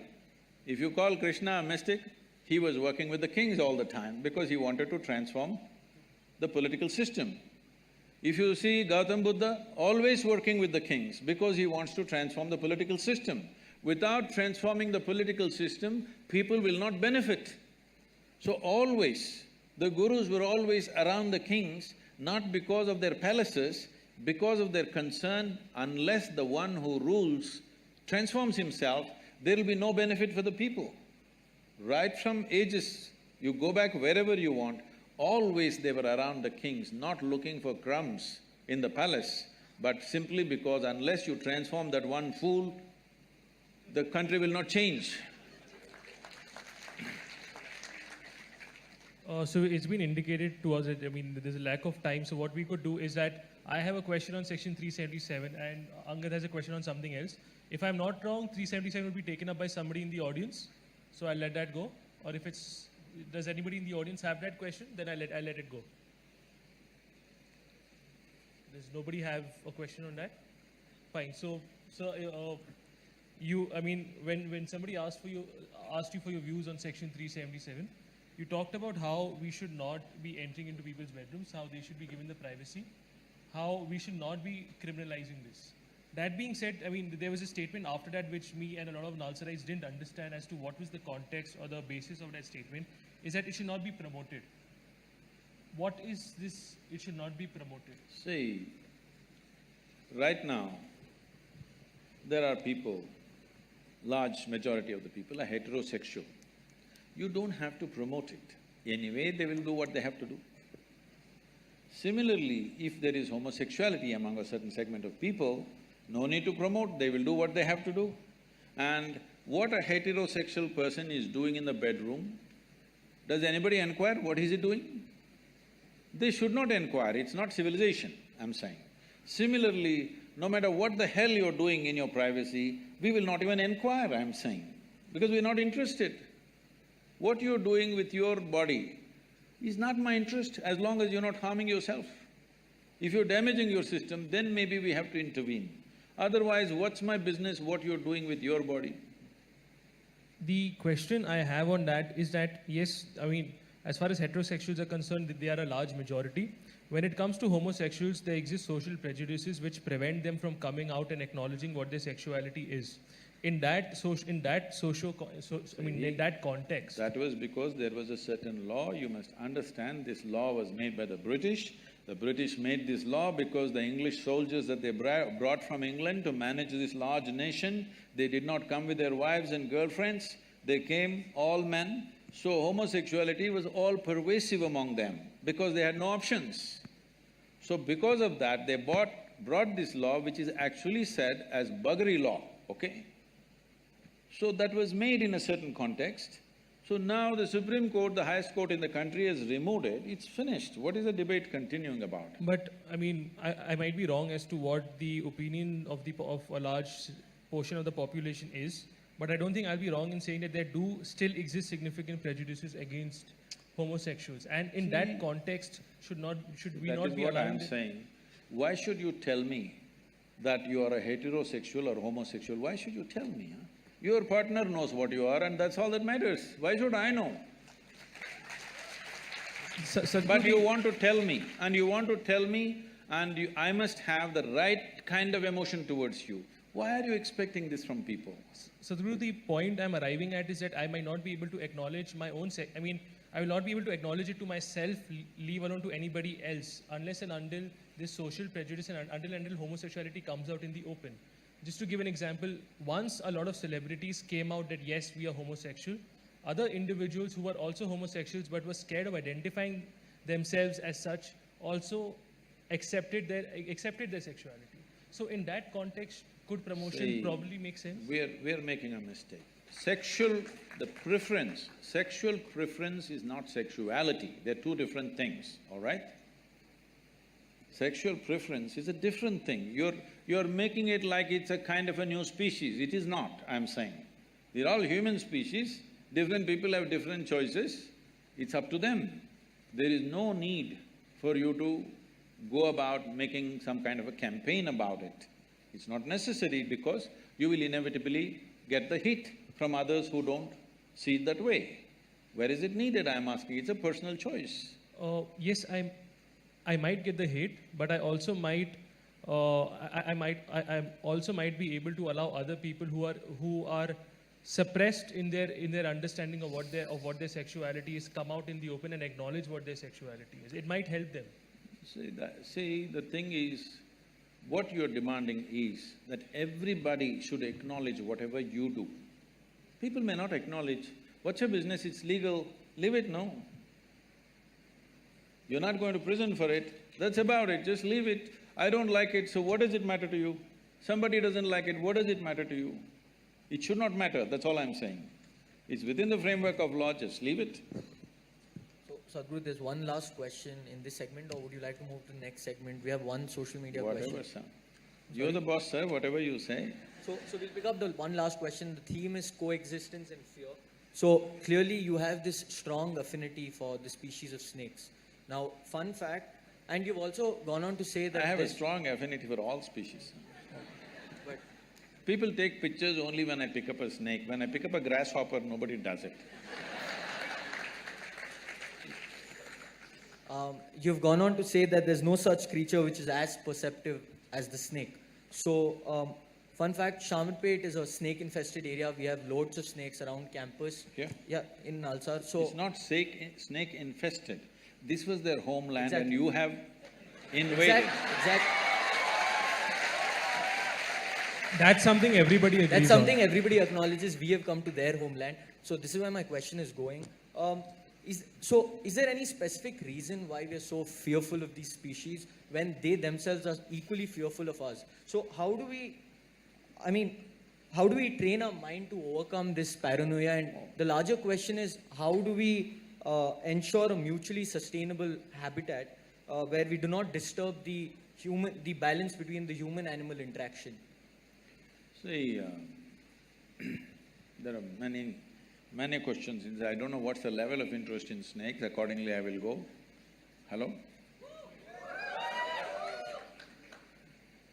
I've been involved with snakes from a very early age. When I say early, I caught my first snake probably when I was 5.5 years of age. What is significant about this is, snake is one creature. If you do not know this, it's stone deaf, you know this? All snakes are stone deaf, they don't have hearing mechanism at all. So, it literally has ear to the ground, its entire body is to the ground feeling reverberations. To what extent means, let's say there is going to be an earthquake somewhere in Central Asia. If you just observe a cobra today, let's say in the next 3 days there's going to be something happening. If you observe a cobra, how he behaves, you know there's going to be an earthquake. If you study it sufficiently, you can even indicate the direction in which it's going to happen and an approximate distance. Whether it's going to happen 100 kilometers away, 1,000 kilometers away or 3,000 kilometers away, you can make an approximate guess, like meteorological science, you can observe. Because he's got his entire body to the ground, even the smallest reverb that he feels, he behaves differently. So in that context, he is very perceptive. And he is also chemically very perceptive. The only way he knows you is by your chemistry. He doesn't see you very well, but he knows your chemistry very well. See, if you go… don't try this by yourself, huh? Because you're on pot. You may not be quick enough for them. If you just go and pick up a cobra simply like this, not by his head or something, just in the middle, hold him, just pick him up, he will simply come without any resistance. If there is no any anxiety or anything within you, you show little bit of anxiety, he will go for you because he sees it as danger immediately. So I was telling people, people were saying, how do we know, Sadhguru, we are really meditative and at ease? I said, we must do a cobra test for you. If you just pick it up, if he just comes, you're at ease. If he reacts, that means you're not at ease. I don't know, one picture came for a moment in that video where I'm holding a king cobra. You saw that one? A king cobra, I think no, not in this, it didn't come. I think the king cobra was on the ground. There's another picture where I'm holding a king cobra halfway down and he's just like that. A king cobra is a snake that if it bites you, it'll just hardly give you 20 to 40 minutes, you'll die within that. A regular cobra, it bites you, because you say they have snakes, I'm giving you some knowledge. It mainly, the cobra venom affects your cardiovascular system, it gives you anywhere between 4 to 6 hours. If you don't get excited, you may get another 1 or 2 hours extra. If it bites you in the body, you will have 4 to 5 hours. If it bites you in the limb, you may get 6 to 8 hours time. But if a viper bites you, you have much less time. If a banded carrot bites you, you have just 1.5 to 2 hours. Because one venom attack affects your neurological system, another venom affects your cardiovascular system. What it is doing to you is your blood gets thicker, so you can't breathe. And everything gets tough because the heart will start pumping in a certain way because the blood gets thicker and thicker, coagulation happens across the body. Why I'm saying this to you is, the nature of the venom gives him that. Venom is not only in his sac, he's producing it in his entire body. Today, there's so much research gone into the medical sciences, you will see in the next 5 to 10 years' time, almost all neurological ailments will be treated with cobra venom, snake venom and scorpion venom and spider venom. And some sea snakes which have very special kind of venoms, which could kill you in 5–10 minutes. So, a lot of research has gone in. Almost for every neurological problem that people are going through, like Parkinson's and memory losses, all this they are going to treat with venom. Still, it has not been approved, but much research has gone in this direction. So it knows your chemistry so well. The beautiful thing about this is, there was a time when I'm sitting in some jungles in the Western Ghats. You guys are on the east, but you must come to the Western Ghats, that's a real jungle, okay? It's a rainforest. If I'm sitting and meditating, normally I don't know why, now I'm wondering why I sat in the afternoons, but I always sat in the afternoons, not early mornings. Afternoon I sit for meditation and I'm like sitting for 5–6 hours. When I open my eyes, a dozen snakes are sitting here. They're just drawn to that chemistry. When your chemistry changes, they just know and it comes. This is why Adiyogi is shown with a cobra on his, around his neck, to indicate that he is meditative, he's still within himself. If you become still within yourself, you pick up the cobra, simply it'll come like that. When I lived in the jungles by myself, no food arrangement, nothing, I mainly survived by drinking honey.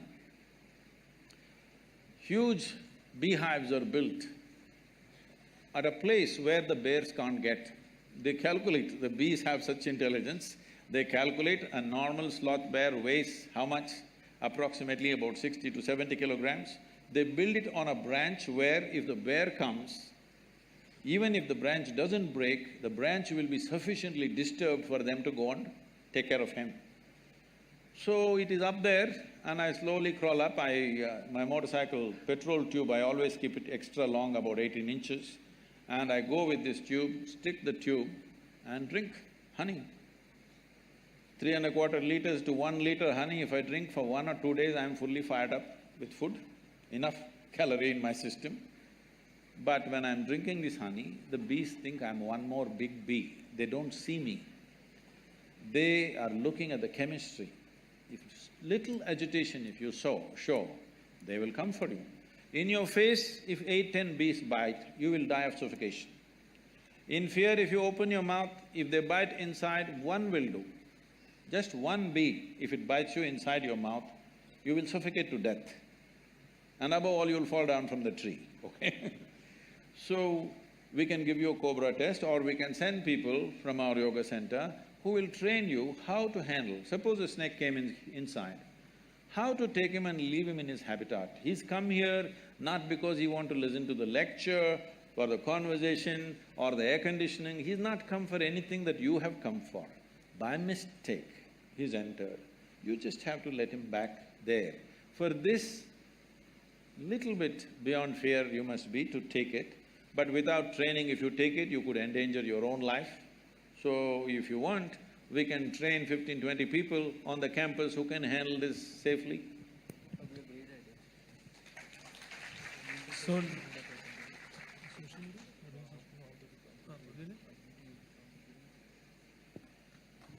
fine. So the next question is, so we'll be doing the social media question. There's one social media question. Then we open it up for audience questions. The social media question, Sadhguru, is that how do we get the population interested in politics and in governance? In the sense that… If you can hold it a little closer. How do we get the population interested in politics and governance in view of the fact that, in most elections there are less than 50% turnouts? See, this is not about politics. There is not enough concern about the nation and the people. That concern has not come to a whole lot of people. Still we are in that mode. Our attachments to our family, our identities with our family and community is so strong. If me and my family are doing well, I don't care a damn what's happening with the country. Election day holiday means me and my family go on a picnic, not for the voting. Who'll go and stand in the queue? We will go on a picnic, or we'll go to the cinema, we'll do something else. Because the identification with the family is way bigger than the national identity, and because of that, they think us, other people will vote. This is their idea. Other people are going to vote, so what is there if I don't go? There's a beautiful story that Mark Twain used to love to say. There was a time when people believed there are people on the moon.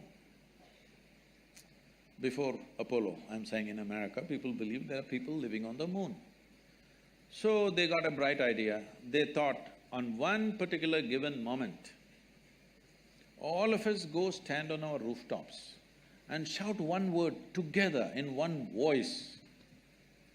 The word that you shout is "who" at them.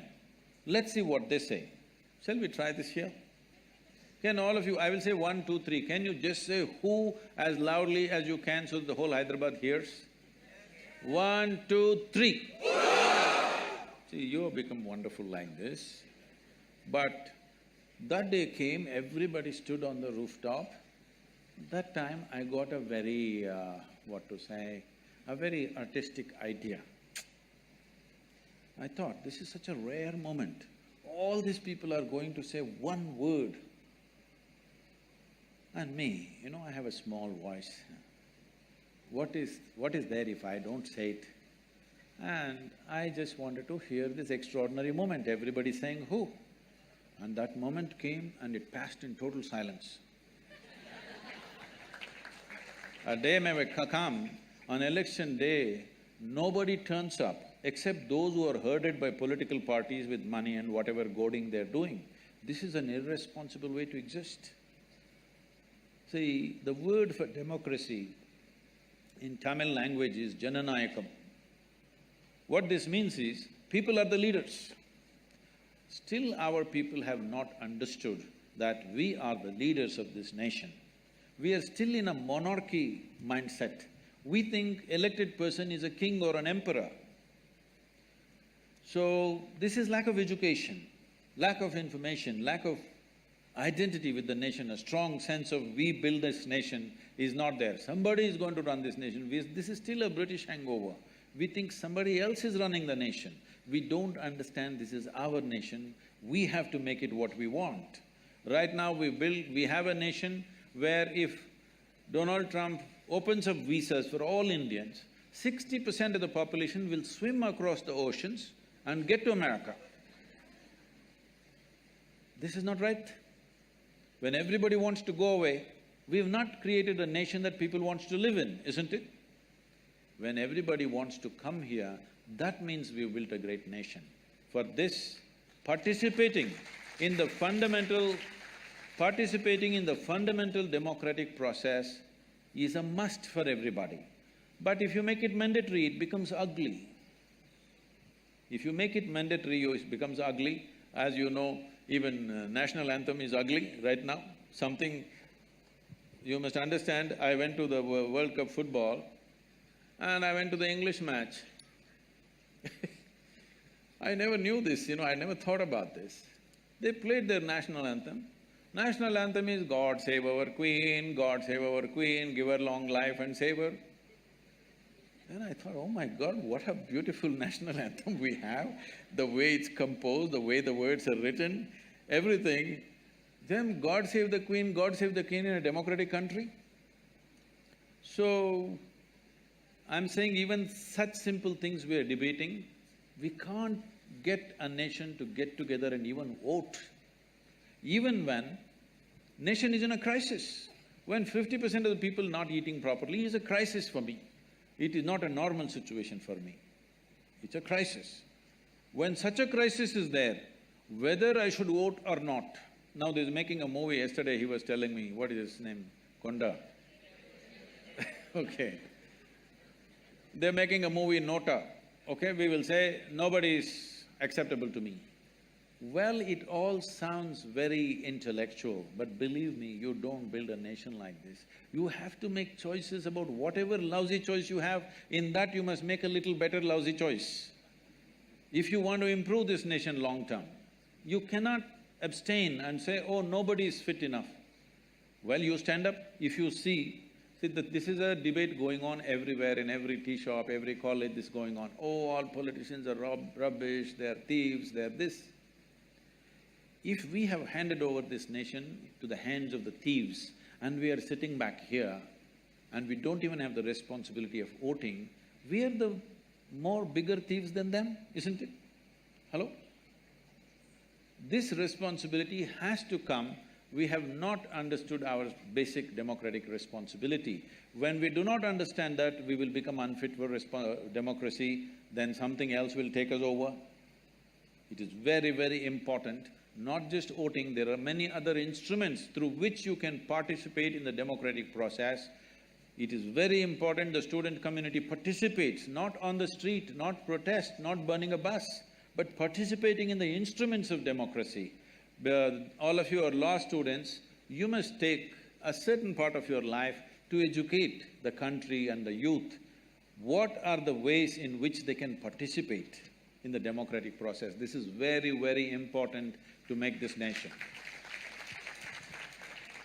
Thank you for the answer, Sadhguru. Now we'll open this to audience questions. I think there were a lot of people that side and…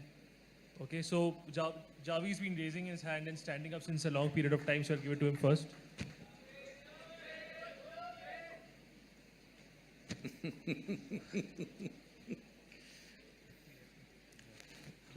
Good afternoon, Sadhguruji. As an elder, as a guest, and as an achiever, you have my respect.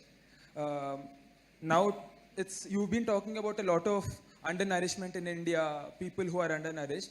It is these very undernourished people that we have taken away the food from, their nutrition. And secondly, it is these minorities who are scared to, do things out of their own volition, exercise, their own autonomy because of the environment we have created. And you also talked about, how America, respects its national anthem.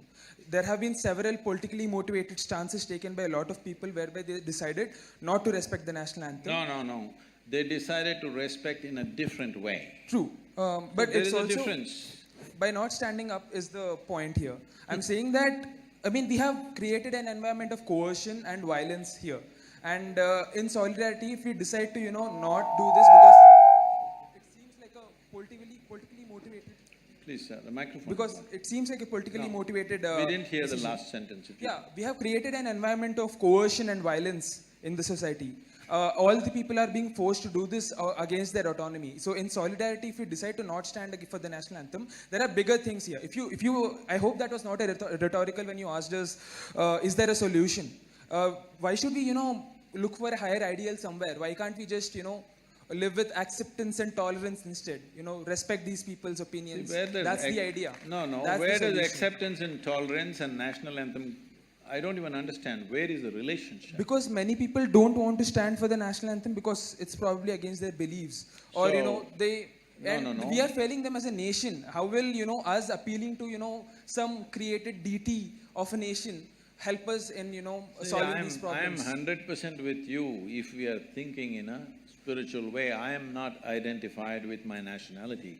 I see all people around the world are involved with me.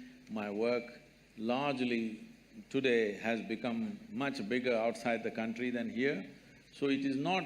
See, you're looking at this in a very simplistic way or in a rudimentary way. In the sense, you think everybody should be either for or against. I am not for or against, I am just asking you.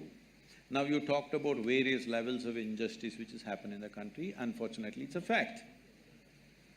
The question is, to correct this, should we stay together or each one of us do our own thing and hope it'll get corrected? I'm just saying that the staying together can happen by acceptance and tolerance and not Yes, by… sir, but that's not happened, right? It can happen in theory, but has it happened? I will tell you, if everybody turns spiritual, if they experience something beyond their body, beyond their mind and beyond their beliefs and everything, the whole world will become one. I know that and I'm working for that. But do I believe it'll happen tomorrow morning? It'll not happen tomorrow morning. I mean… I must tell you, when I was… how old are you? I'm 21. Huh? I'm 21. Okay, when I was 4 years beyond you, when I was 25, something happened to me. I just sat in one place and suddenly I realized every cell in my body was bursting with ecstasy. I didn't do anything, simply it was overflowing with ecstasy. Then I realized, if you don't do anything, if you don't mess with anything in the body or in the mind, it just overflows with ecstasy by itself. When I realized this, I actually sat down and made a plan. This is so simple. On that day, the world's population was 5.6 billion people. I made a calculation and said, in 2.5 years' time, I will make the whole world ecstatic because it doesn't need anything. If you just teach them how not to mess with themselves, they will all become ecstatic. I thought it's going to happen on that day. But look at me, 37 years, hey, you're not looking at me. 37 years, and well, I have touched over 500 million people, but that's not my idea of the world. My idea of the world is 7.6 billion people. Now I know I will die as a failure, joyfully, but as a failure. So I want you to understand the nation is not built on some egalitarian ideas. People need emotion. Without emotion, they won't come together. You cannot put people together without emotion. Whether it's a family or a nation, it's true. Just one last point I want to make. You have so much soft power as a celebrity and, as a, mystic who is well known throughout India. And the state at the same time is the state well. So, I mean, in such a politically charged environment, us taking a stance, I do think that's problematic to, a lot of other, communities which disagree with what's happening. What stance have I taken? In terms of saying that, national anthem should be respected and, these are things which people don't agree with. Okay, what would you like to respect about this nation? Please tell me, we'll do that. Constitution at least? Sure, I mean, I'm saying let's just respect each other, that's it. See, where is each other? We don't meet each other, right? Every day?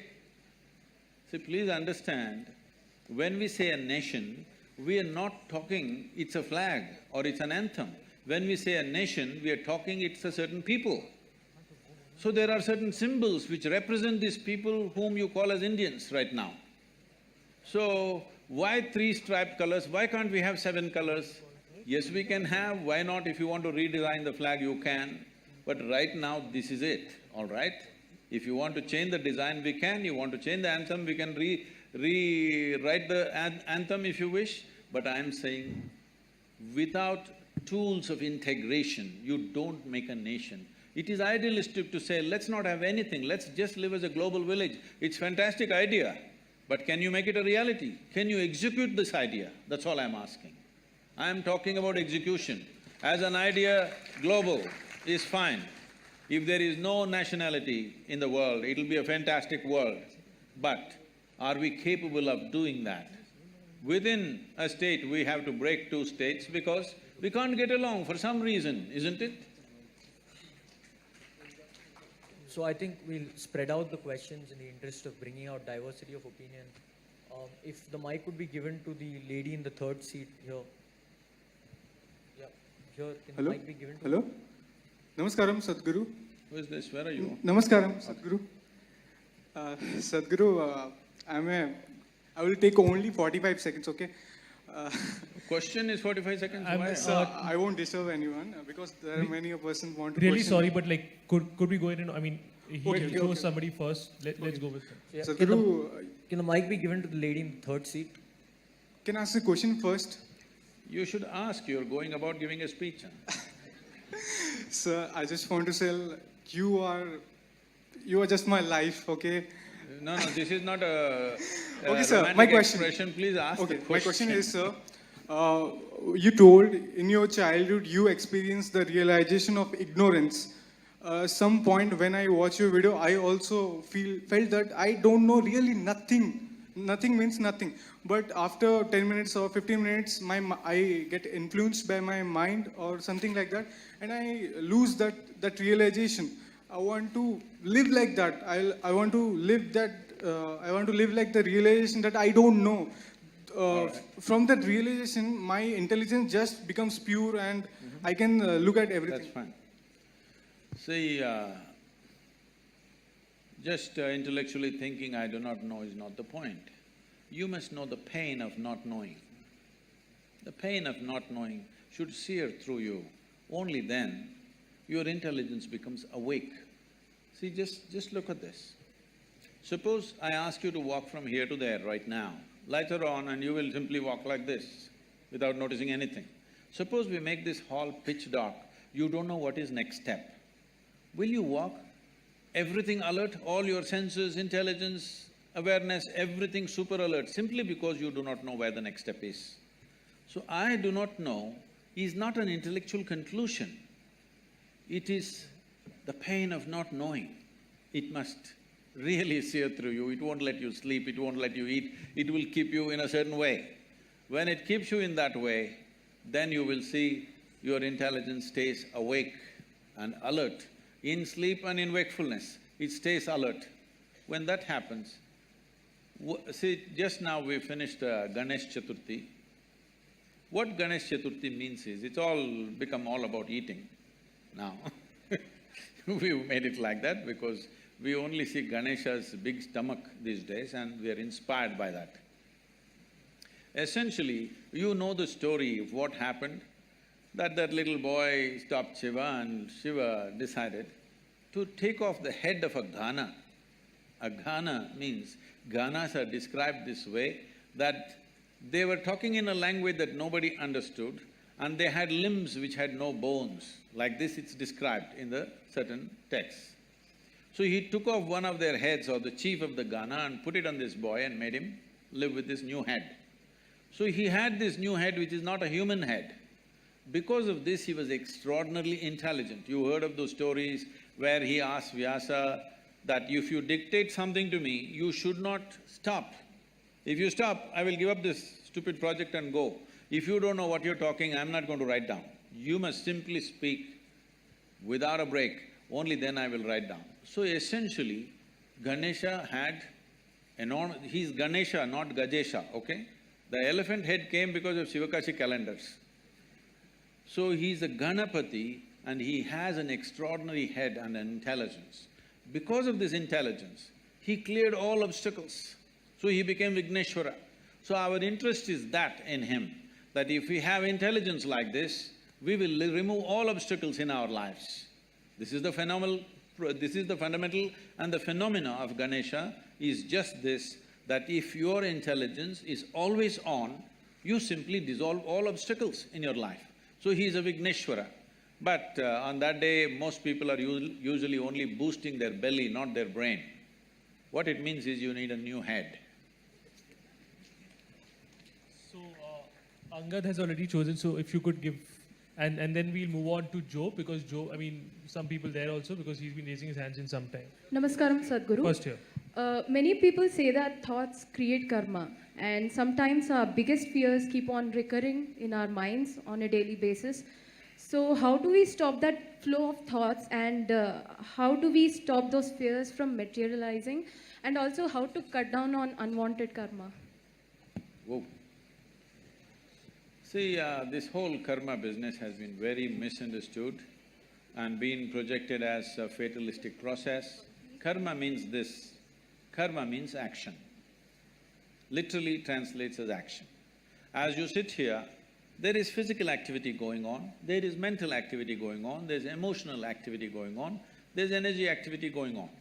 These four dimensions of karma are happening within you every moment of your life, both in wakefulness and in sleep, it's happening. Now if I ask you a question, since today morning, since you woke up to this moment, how much of these four dimensions of karma are you conducting consciously? How much do you think? Percentage? Well below 1%, believe me. It's way below 1%. When 1% of your life, let us say, is conducted consciously and 99% accidentally, you must be shit scared of life. How else to live? If you're driving a car and 99% it is accidental the way you're driving, will you be scared or not? So fear is a consequence of your inability to manage the nature of your intellect. See, your life's experience is happening this way. These are three dimensions. There is something called as memory, which feeds you all the time. Memory is not just what you remember.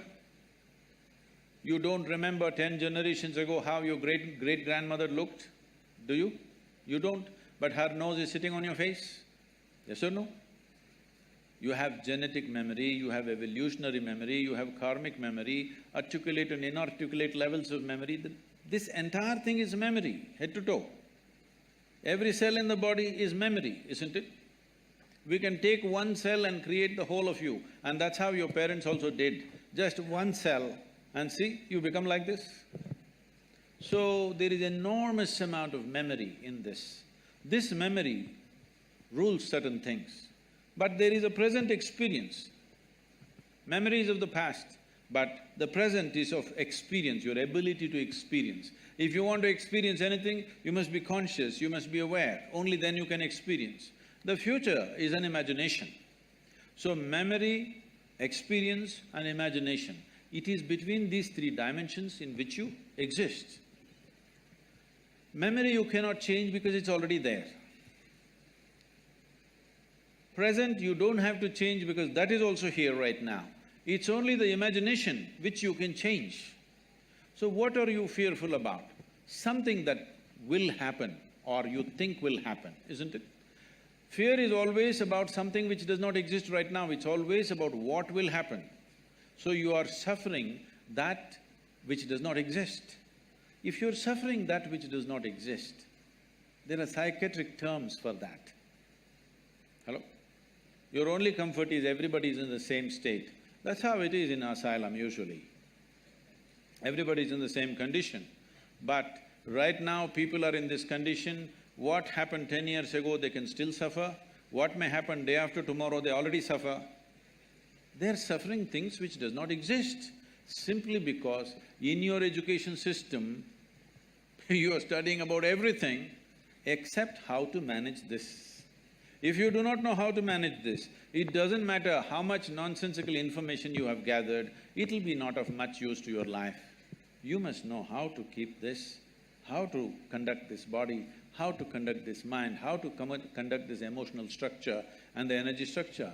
If you do not know anything about this, then you are an accidental being. You being fearful is good, otherwise you may cause enormous harm to yourself. The next person, if I'm not wrong, was Joe, so he'll be… You got everything set, huh? Hello, Jaggi Vasudev sir.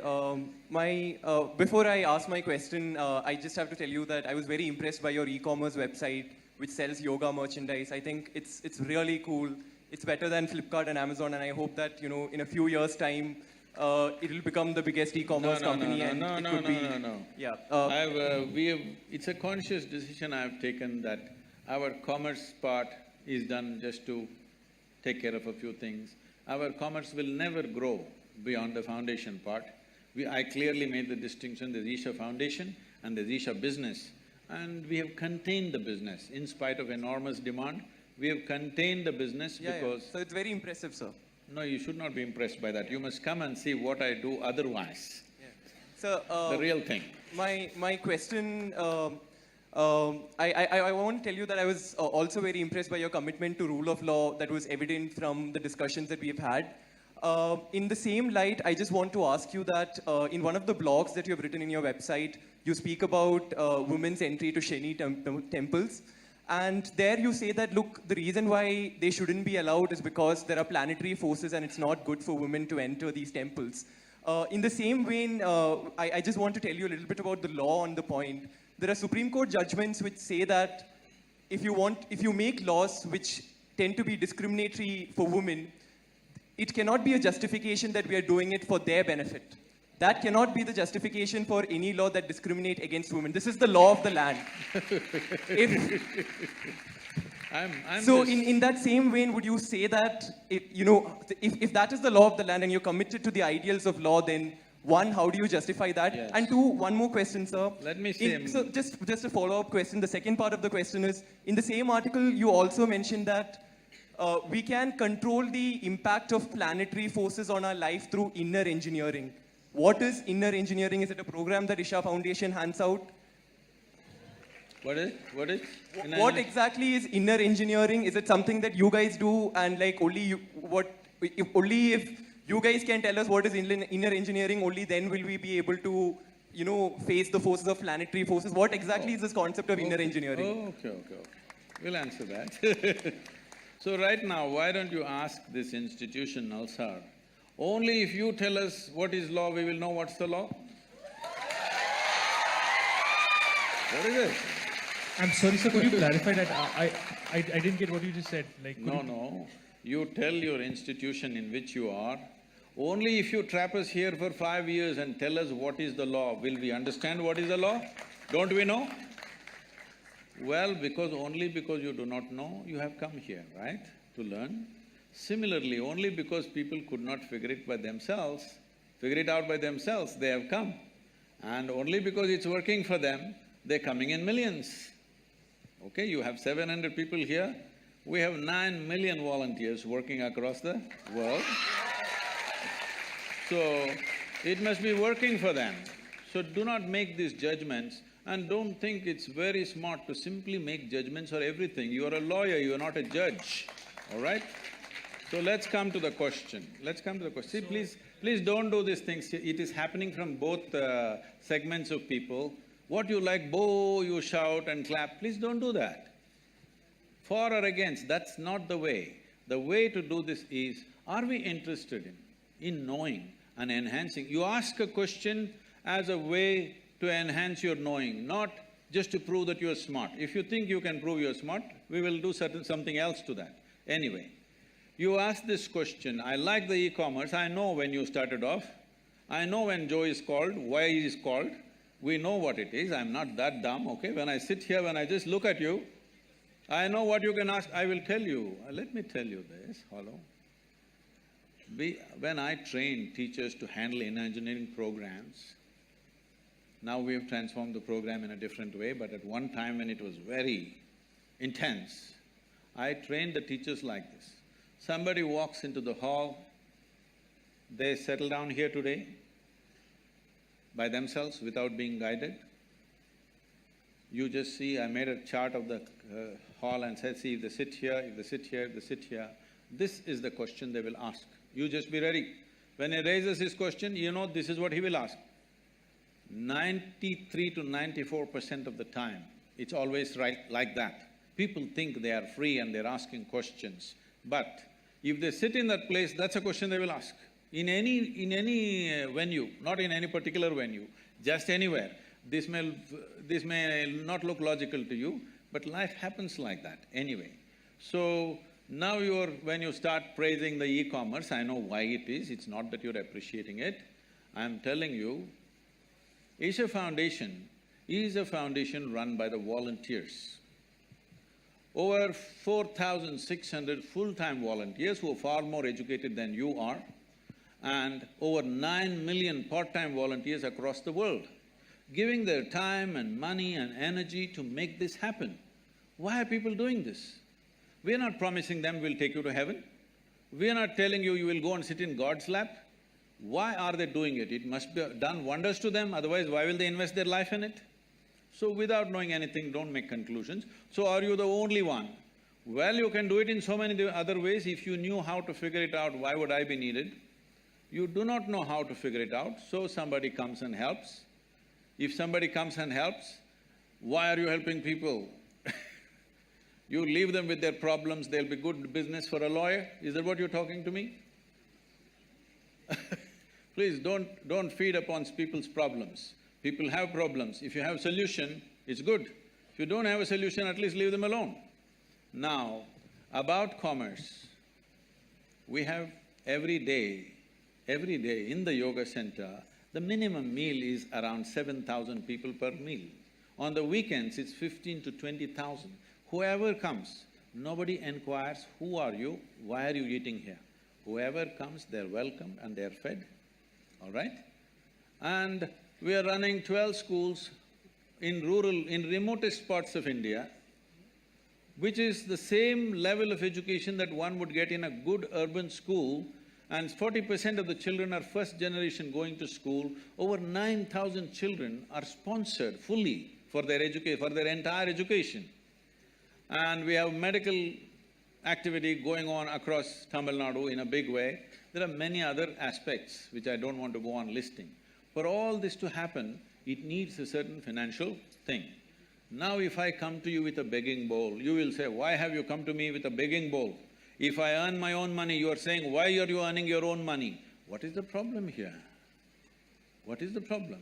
Only thing is, I have not come to you as a client. Is that the only problem you have?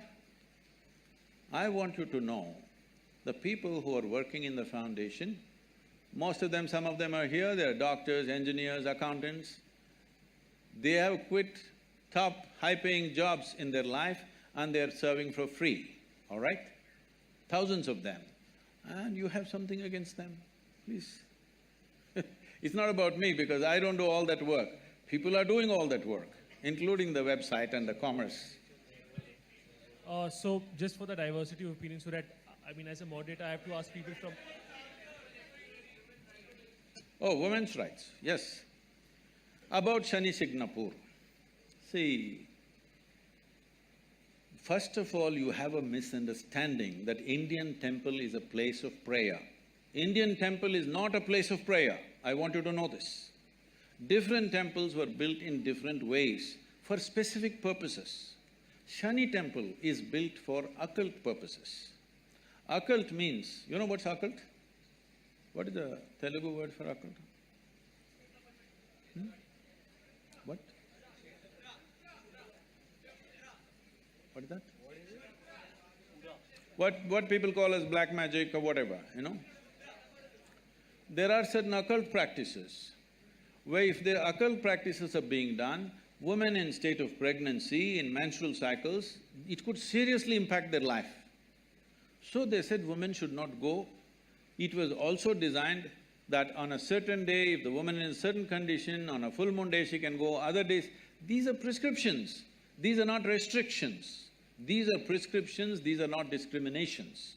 These are done with a specific intent. Or, now that you're talking about women's rights, why don't you fight for the men's rights?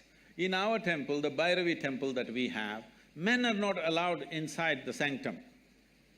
Why don't you stand up and fight for that? I will tell you why they're not allowed.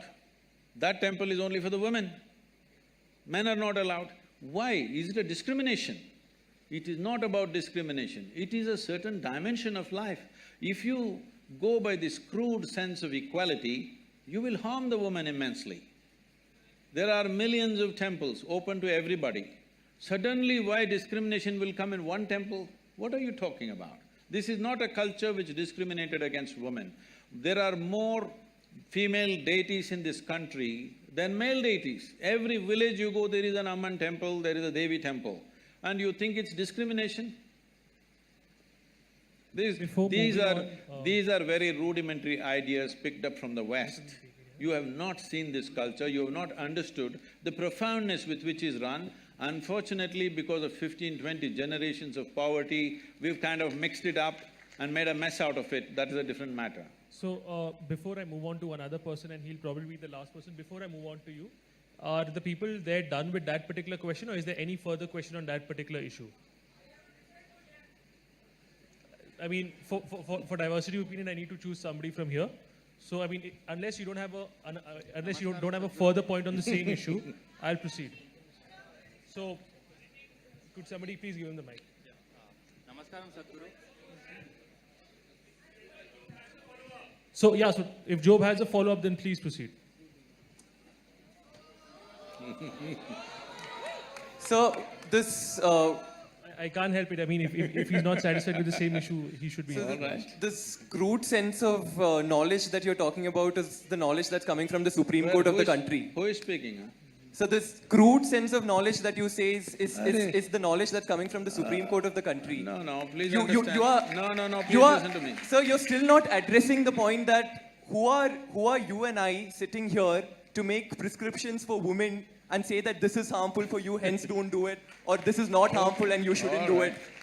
It's not up for you and I to do it. If it's harmful and they still want to do it, they are free to do it, right? I mean, you say that what people want to do in their bedroom, it's an individual choice. If women want to enter it, they want to enter it. Who are us to stop it? You ask a question, please. You please ask a question. I'm not that dumb that a question needs to be explained to me. You ask a question. So you didn't answer it the first time, hence I'm explaining it. You asked a question again. Let me answer this, right? The question is, who are you to tell the ladies whether they should go to this or not? No, I'm saying they should have the option. I'm saying they should have the option. So, I mean, just to give a similar example, sir, alcohol might be... I got it. There are hundreds of temples in the country where men cannot enter. So if men say... There's a history of discrimination. That is a different matter. See, you're mixing up two things. There is unfortunate history of discrimination on all levels. That's a different matter. That has to be settled in a different way.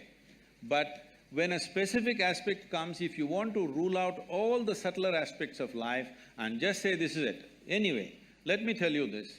This I'm on camera, let me tell you this, okay? Supreme Court is there to interpret the Constitution. It cannot create a new Constitution.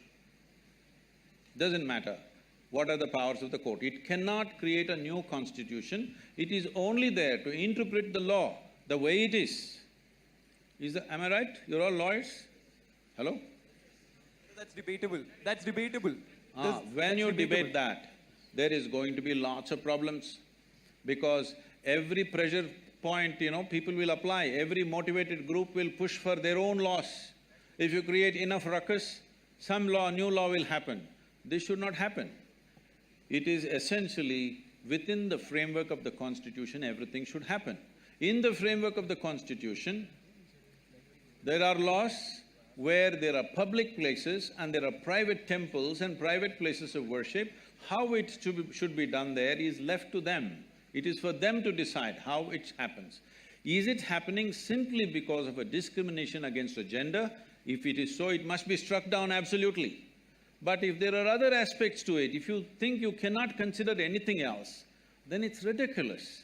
It becomes ridiculous. It's like saying, don't I have the right to enter the ladies' toilet? What nonsense is this? Do you need a law? You just need sense that you don't go there. Job, is your question answered? Or should No, it's not answered, but that's okay. It's not answered? Shall we answer, Mr. Job? Okay, so… I'm okay. There's a difference between a man not allowed to enter a woman's toilet and you using the same analogy. I'm not saying he's not allowed. A man who is a man will not enter. That's all I said. So that's a really stupid analogy that you're saying. So we are discussing the question of women's entry to temple and you're saying the reason why they're not allowed. One second, Subhan. I'm sorry, sir. You can continue with your question. The problem, sir, Mr. Joe, you do not know the culture of this nation. You're talking simply activism. Yeah, because I'm Catholic, right? Because in this country, in this culture, the idea of discrimination never arose. I want you to understand, even before other countries ever thought of even giving franchise to the woman, this country did not even debate whether women should have voting rights or not. It's simply there because in our culture we never thought so. So the discrimination, exploitation is there. I want you to understand, there is exploitation, there is no necessary discrimination. Exploitation is not just of the woman. Anybody who is weaker than you, people are exploiting, whether it's a man, woman or child. Why do you think everybody is beating the children? Just simply because they're small, not because they have a right to do it. So anything which is weaker than them, they are exploiting, not just women. Unfortunately, women have also been taken a much amount of beating in terms of exploitation. But do not misunderstand exploitation and discrimination in a fundamental way. Discrimination is a different aspect, exploitation is a different aspect. I think, Job, we can agree to disagree here and let's move on. There's one last question we'll be picking up. Yeah, Fine, so for the diversity of opinion, there's we'll somebody pick on that from the group. back there. Can the mic be given to him?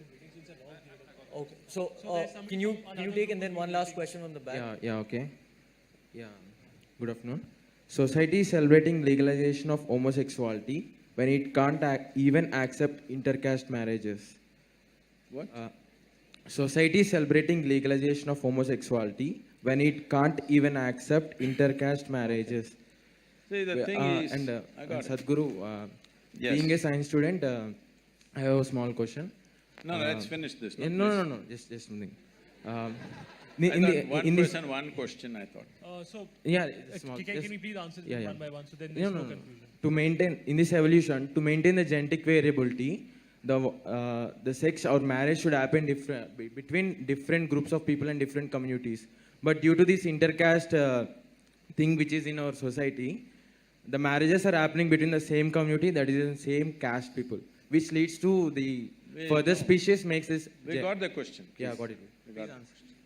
And sir, you have done rally for Save for No, Rivers. leave that, please. Please do remove this intercaste technique in this society. Okay. So, this is related to Joe's question in a way, in the sense, see, we must understand this. Unfortunately,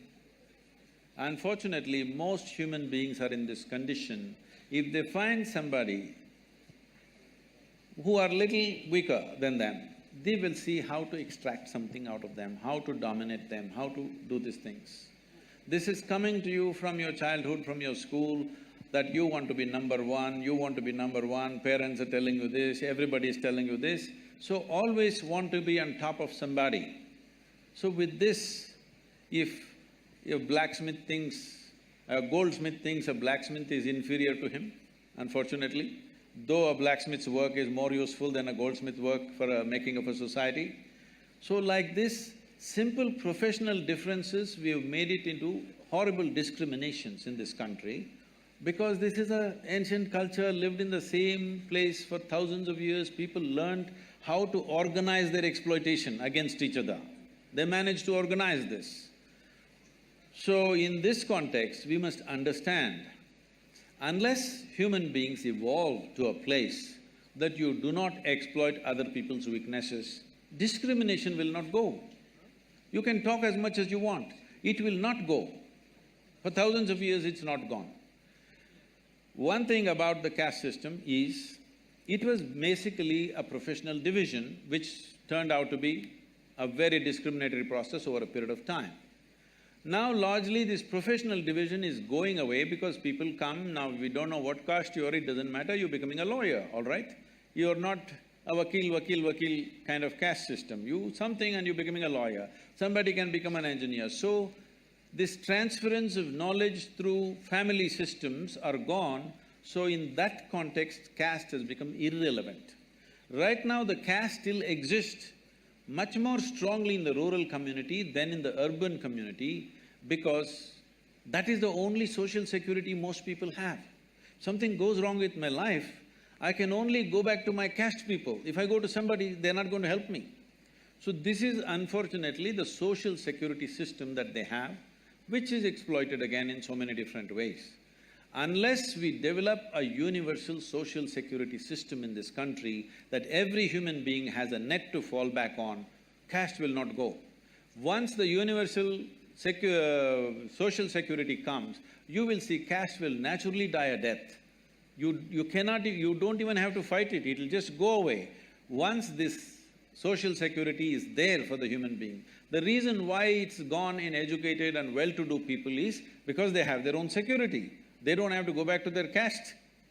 But the poorer people in rural India, for them the only security is their caste, their clan. You can only go back to your mama or your somebody else or whatever else. You can't go to a strange person and ask for help. So we have to make the society where every human being feels secure in the country. Only then you can remove this, otherwise you cannot remove. People are thinking this is just based on discrimination. No, discrimination is coming because wherever somebody is weaker, somebody is exploiting them. This is not caste, this is not gender, wherever, whoever they can get, they will exploit, all right? Why women and children take the beating is because they're little physically weaker. That's the only reason. Not because they're against the women or against the children, simply because we have still not evolved out of this, that we will treat the strong and the weak the same way.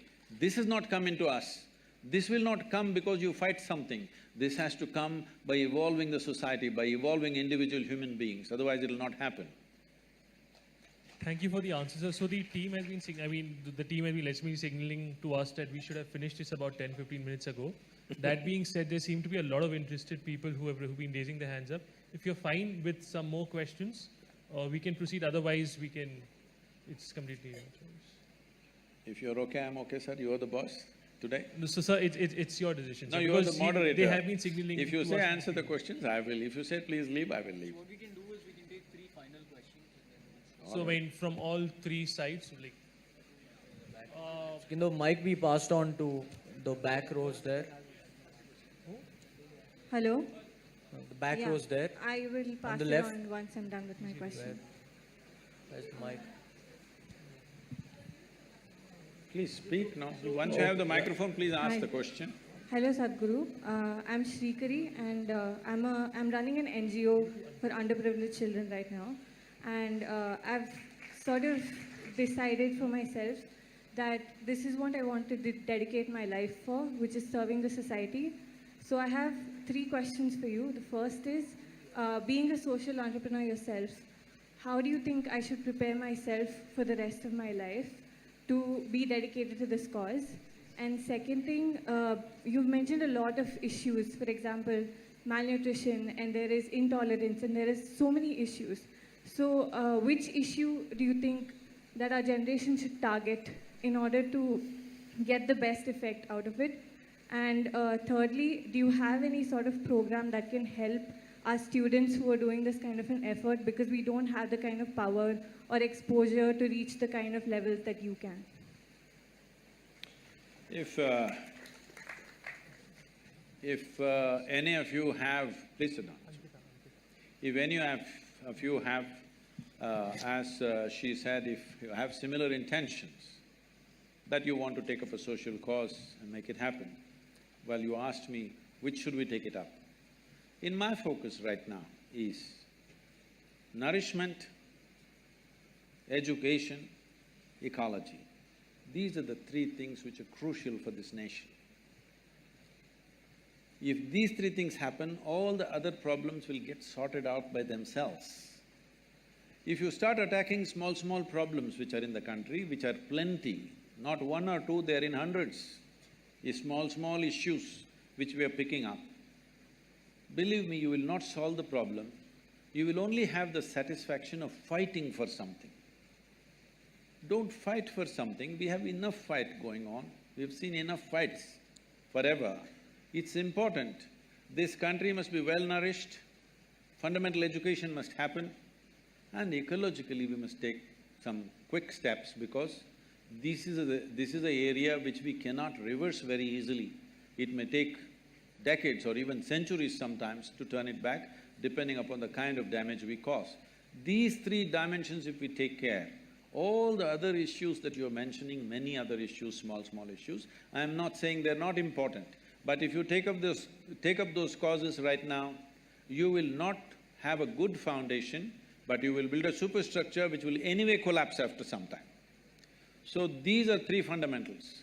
If anybody who has such intentions, if you want, you come to us free of cost, we will train you for 1 or 2 or 3 months. Right now, we are… somebody mentioned Rally for Rivers, we are training hundreds of youth for over 6 months, about the ecological aspect, how they can take it up in their own area, full depth and dimension of the problem and how they should handle it, how they should deal with the governments, they should deal with the people and the situation on the ground, how to manage this like this.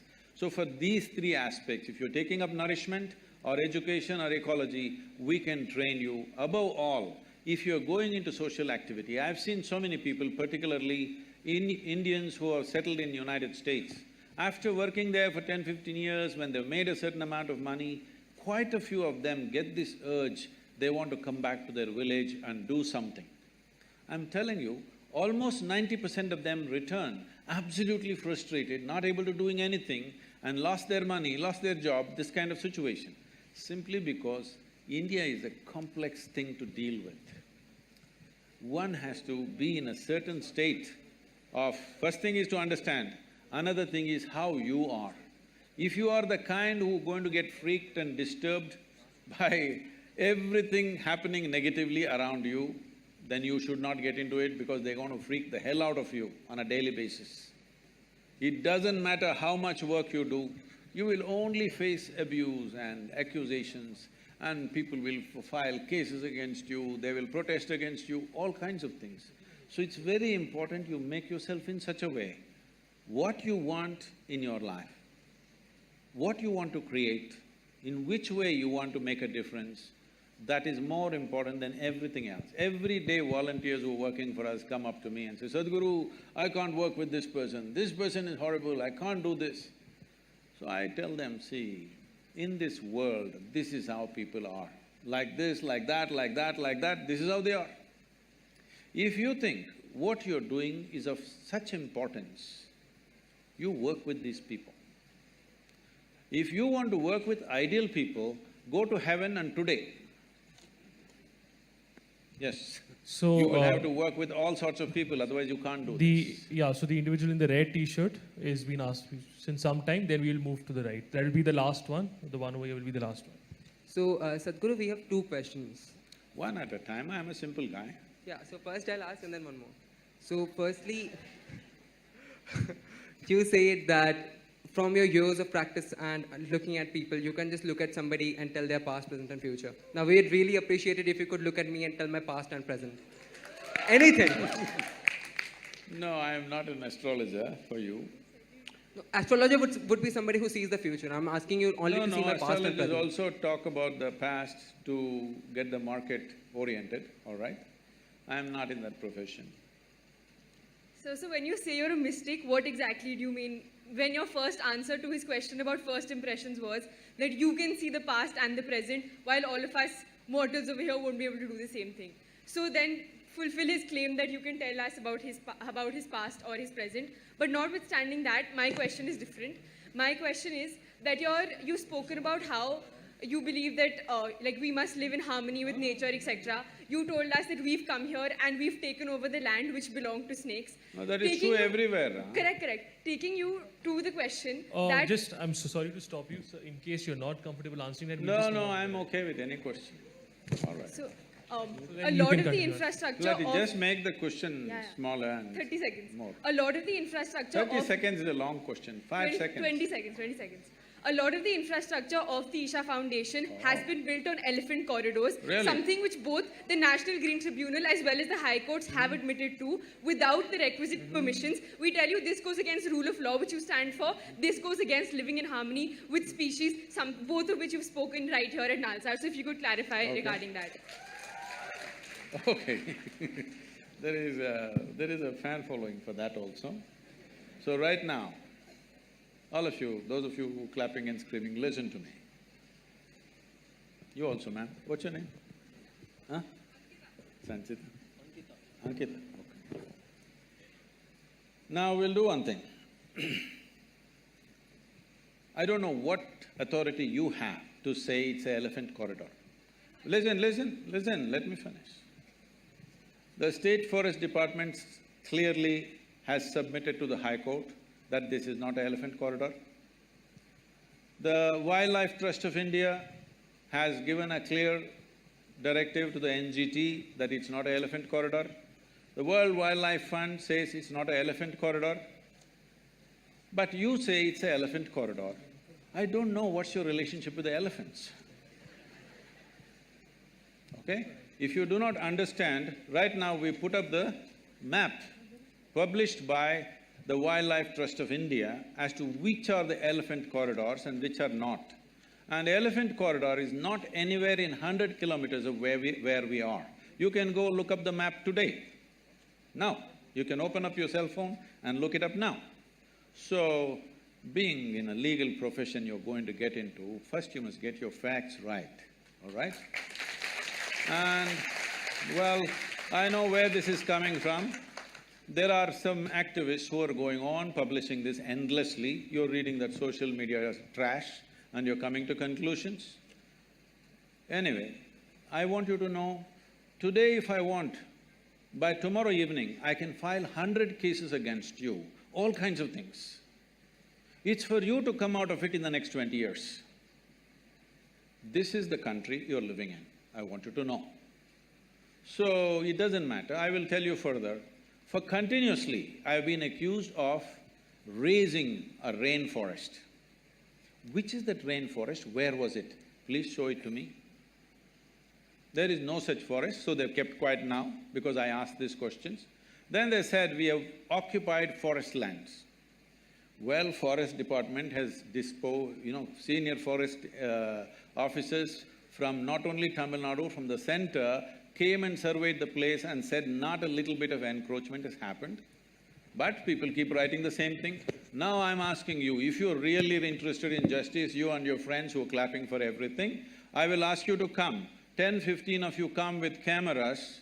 I will give you all the maps, the survey maps and revenue maps and forest maps. You walk across, we'll give you total freedom to do the survey as you want, all right? If 1 inch, not 1 acre, 1 inch of forest land is taken, I have said this yesterday also, day before yesterday also, because I am surprised the same question is being asked, I will leave the country. You will not see me again. Is this good enough? Will you do it? So we'll take one final question. No, let me finish this, huh? This is a charge, this is not a question. Now, if 1 little bit is taken, forest land, you will never see me again, you will never hear me again, okay? I'll be gone. Okay. Well, wait. I will tell you the kind of activism that is happening there. Why? I'm sure many of you may be associated with this, I'm saying this on camera, it can be published, I don't care what, because I've reached a point where death threats are every day from these kind of people. Why all this is happening is, we are at the tri-junction of the 3 state borders. There are certain people who want to be active in the forest in that area, and we've become a big problem for them. They want us ousted from there. That's not going to happen in their lifetime, because it's not just for our interest. I want to make sure such activity doesn't happen in the forest. And we have fought for this, so we're getting all this flack. And for every little thing, without knowing facts, being future lawyers, you must have little more facts on your hand. This is not the way to go to a court, you know. This is not the way to go to a court. You must go with facts. If you are not looking at being a lawyer as just as a business, but as a way of serving people and bringing justice to people, this is not the way to go. I will tell you further. You've seen the image of Adiyogi? Yes. A whole campaign has been made. They showed images of some forest and how the entire thing was raised to put up Adiyogi statue. So we put out the Google Maps. Before we bought the land, how it was, how it is today. Today this technology, you can't go on lying forever. Once we put up the Google Maps, they became quiet. So Google Maps are of 2006. They said before that there was a forest. So I said, do one thing, from 1960s, okay, or before I was born, 1940s, you take the revenue map. I will give you all the survey numbers in which we are. See what were the crops which were grown, for what taxes people have paid. Revenue records are there, Google Maps are there, you can't be just lying to yourself endlessly. And I will tell you how much prejudice is there. A certain group of people with government officials and a collector comes to visit the Adiyogi statue. One official, not a low-level official, a mid-level official, says they have built a factory shed without permission. So collector asks, where is the factory shed? He points at Adiyogi and says, this is the factory shed. He's surprised, is this a factory shed you are saying? This is a monument? They've taken permission for a monument. No, no, in my opinion, this is a factory shed. Inside there are metal members and outside there is a metal skin, so it is a factory shed. Tell me, who will call the image of… There is an image of Adiyogi, can you put it up? Who will call this a factory shed? Please look it up. Please look it up on the website. You look at the Adiyogi, it is on the Guinness record for the largest face on the planet. And now somebody describes this as a factory shed and wants to file a case on us. I want you to know who is this person who calls Adiyogi a factory shed and what is the intention and what is the purpose of such a comment. Who they are and what they are motivated by. You must look at it. Yes or no? Please look at it. And I'm telling you, the reason all this has started is because of the tri-junction. One mistake we have done, if it's a mistake, I don't think it's a mistake personally, but legally it's a mistake, is they did not give us a particular officer who was sitting. It's all become religious in this country. A particular officer who is sitting there does not give us a no objection certificate, even though we fulfill all the legalities for 4.5 years. Nothing happening. I said, go ahead and build. We had everything else, only one department we don't have, no objection. First, why the hell do you have an objection when I'm investing and building infrastructure for this country and for the people? What's your problem? But they have a problem. No objection certificate takes 4.5 years and they don't give an explanation why they have an objection. There is not a single reply. So I said, go ahead and build. So we built 2 buildings without that one no objection. Using that, they filed multiple cases on us. But now, the government has given us permission for that also. It's been regularized, they asked us to pay a penalty, we paid, and we regularized all that. There's not one illegal structure there, and we are not in the elephant corridor. Please get your facts checked properly. Okay. One last question, the man in the blue shirt. And now that you raise this question, I must finish this. Now that you raise this question and you charge me with this, if what you have said is not true, please go on the social media and say, I've been talking rubbish without knowing what are the facts.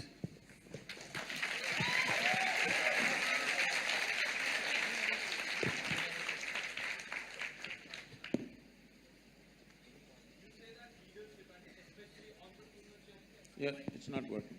Give us the… Is it… You say that leadership and especially entrepreneurship and enterprises is very much needed for the growth of this nation. So how important is it for the youth or a young individual to be a leader and having a bigger vision which is beyond just their own survival but which includes larger well-being and growth of humanity? And if someone takes such responsibility, how a person having such a vision make himself capable and competent and clear? Thank you. See, in the development of a nation, today we have reached a point in the world where it is not the military prowess of a country, nor is it the political circus that goes on in a country, nor it is the activism and stuff that goes on in the country which decides the well-being of a nation. It is the success of the businesses which will determine the well-being of a nation, because we have decided to go market economy. Is it the best way to do things? I personally may not think so, but that's not the point. We've decided to go that way, we have to make it a success. That's all there is left to us. Every day we can't be rethinking which system to take on. We have to make it a success because we've chosen to be there.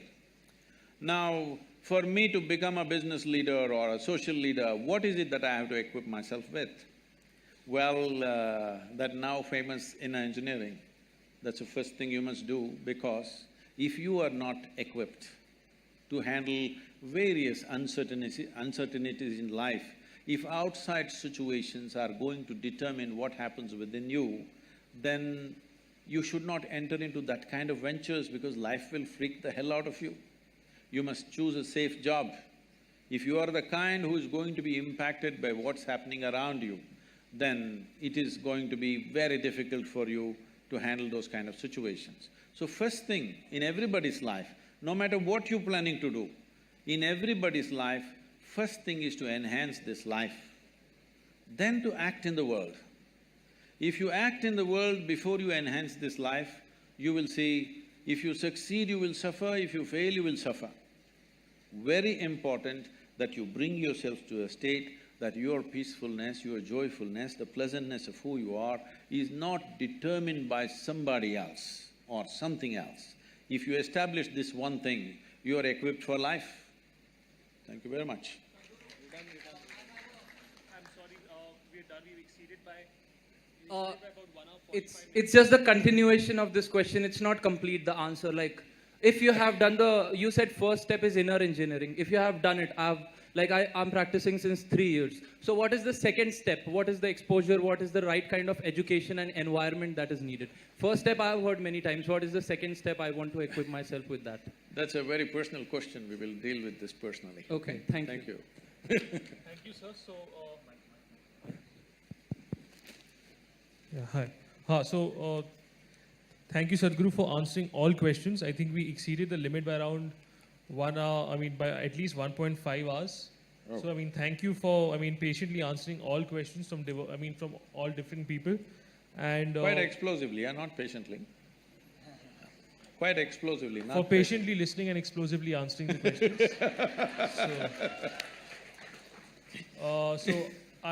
I hope the people in the audience, experienced an insightful lecture or an insightful conversation. And for individuals who could not otherwise ask, I think you have a social media page. Yes. So, you could send it there, but due to limitations of time, we can't ask any more questions. What we did try was that individuals from different groups and backgrounds could ask questions. So that was our purpose. So I think we're done. So, thank you a lot, Sadhguru. Thank you very much.